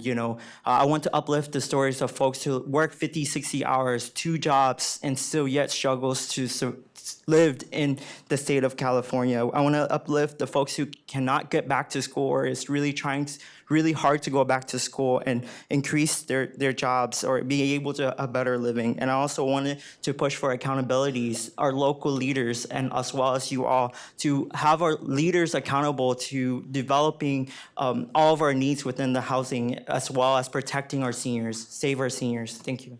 Thank you. Hi, Council member. Yes, John Pete, City of Cypress. I just want to thank you for holding this today and present the city's perspective. As you've heard, that consistent funding is what will really help us. We have some very great successful programs. The North Orange County Public Safety Task Force has been a wonderful success, a great partnership. I think we're in the 3rd year of that, and I believe it right now is set to terminate next year. And so having assurance that funding streams like that are going forward will allow us to do the staffing and allow for the public organizations like the Boys and Girls Clubs and things to plan for their future. And then so we're the city, we're committed to supporting. We've entered into the agreement with the North Spa, and we have a long-term agreement to support the development of the Buena Park, the Placentia facilities. So we're committed to helping do our share. But I just want to reemphasize the importance of stable funding streams and clear delineation between roles and responsibilities that will really allow us to be more successful. Thank you. Thank you. Hello, Assemblywoman Sharon Quirk-Silva. My name is Lauren Ramirez, and I'm a student at Cal State Fullerton. I'm studying political science, and I very quickly wanted to address 2 things that, in my opinion, were kind of bypassed today. The first being, we really focused on the reentry, criminalization, and also mental health. We forgot to focus on a lot of just ordinary constituents that are here today. We live off a fixed income, and California, unlike any other state besides Florida and New York, our median income, as mentioned very briefly, is 50% of what these people are making. And statistically, once this median income surpasses 30%, we see a horrendous rise in homelessness. And I think we can greatly address this issue by passing some legislation regarding median income. And that is going to really help prevent homelessness from the side of ordinary constituents who are on this fixed income. Secondly, the thing I wanted to address is this. We still have this negative connotation, and I kind of even see it from the questions that were being asked. How do we force these homeless people to get help? And we can't force these people to get help. We have to think of these, they are people, and we treat them like second-class citizens. We criminalize the homeless, and we need to really focus from the constituent side and a legislative side. We can't force these people. We need to be more sympathetic and ask truly, what do they need? What are they suffering, and really address those issues. Thank you for your time in the Thank you. Hello, I'm Pat Davis. I live in Anaheim, also a part of Housing is a Human Right, Orange County. I've been an advocate for almost 3 years, spent my working career in higher ed, and I see where these two issues do come together. I wanted to draw to the issues that Michelle brought up and others, that zoning issues and land use, I think, are the primary ways in which the state can hold cities accountable for not taking seriously their RHNA numbers. The building that goes on is often moderate to upper income. Low and very low isn't even on the radar, and they brag about it. I've heard our own city planner, department head speak to, we don't take that seriously. That was most troublesome, nor would he take any questions from me, which I found to be part of the issue with the dialogue. In addition, there was a lot of depth in what we heard today. There was also some very oversimplistic questions and comments, both by those informed and others. I think the notion that a one-day relationship changes anything, you spoke to that quite well, and I appreciate that. And also the notion that 40%, that frightens me as advocates. You give us those motel vouchers and we'll get folks in motels. Thank you. Hi, good morning. My name's Melissa Chinchilla, and I'm here with Altamed Health Services. I'm a researcher with Altamed Health Services focused on homelessness and the social determinants of health, with a specific focus looking at Latino homelessness. First of all, I want to thank you so much for convening today's meeting and bringing up some important issues here throughout Orange County. I also wanted to make a point regarding some of the comments that were made earlier regarding service connection. So we know that a lack of service connection often points to a broken social system. So I want to really emphasize the importance of taking a deeper look at why individuals may not be connecting to services. For instance, we know that ultimately a lot of the patients that we're seeing that are identifying as homeless, they've brought up concerns regarding public charge. I'm sure you as well as others are aware of the proposed changes to public charge, and this has led to a lot of service disengagement among non-citizens and mixed status households. We also know that there's a lot of stigma sometimes regarding the receipt of homeless services, so that's also something else to consider. How are these services being framed? How are individuals being outreached to? Is the outreach culturally appropriate? And lastly, I just want to bring attention to the need to really understand how services are currently being provided. We know there are challenges to entry into shelters, for instance. The issue was brought up earlier with regards to family separation, a lot of fear with regards to entering shelter systems, the shelter as being an unsafe space for some individuals as well. Thank you. Thank you. Good afternoon, Chair Silva, and thank you and your colleagues for bringing this important discussion here to Orange County. Just quickly, I want to highlight a couple of things. You mentioned, what can we do in Sacramento? We talked about the alignment of programs, the alignment of funding is crucial. HCD and Cal FHA have probably over, I don't know the number, 20 different programs that we have to apply separately. So streamlining that process, I think, is crucial. Also, having the state have a concrete plan. We hear the governor saying 3.5 million homes by 2025. How many of those homes are going to be affordable? 1.5 million? I would say 2 million. We hear from our community that housing is being built, but it's not housing that people can afford. We need targeted housing that is going to meet the needs of the communities here in Orange County and at the state level. Also, the issue of local funding sources come out to help local cities. And I would just say also, I would invite you and other folks in Sacramento to look at Orange County and ask us what we can do, because we have been asking the state to provide funding for homelessness, for affordable housing, but we don't have a local funding source here. As was highlighted by the presentation by Ms. Engel, there are many communities that have put housing bonds on the ballot to be able to approve housing and to fund housing locally. There's also local housing requirements that go unmet. As we have analyzed the last progress report from all the cities that went up to HCD in April on their housing elements, there is overproduction on moderate and above moderate, but the low and very low is not being met, not even a fraction of it. So I want to thank you and for all the opportunities here. Thank you so much. With that, our final speaker, I will just close with very brief comments in the sense that of what I will take away from this, because as some of you may know watching the legislature, many times things are brought to us and then we vote on them. And same thing with council. We don't always have the capacity within our schedules to become completely engaged in an issue where we're learning every day. And to be honest, the more we learn, the better we are at our job. So I take this issue very seriously. And when we're talking about homelessness, we also have to be talking about housing.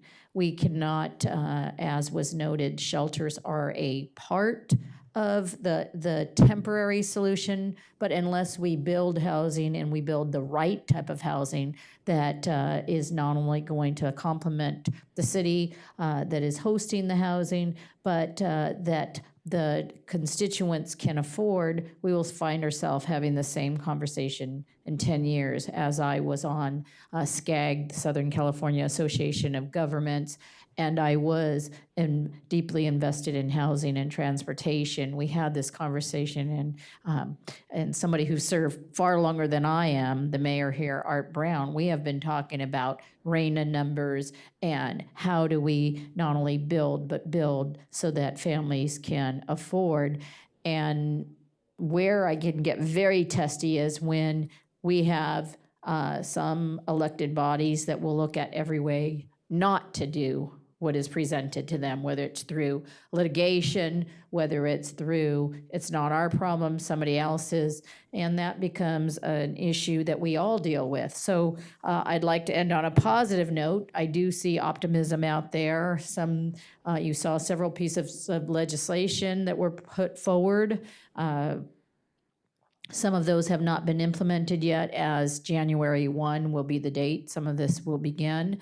One thing that we did not talk about at all that I felt was a bright spot in the state was ADUs, or accessory dwelling units, and that is using existing land, residential homes within certain criteria that they meet to have some flexibility on building.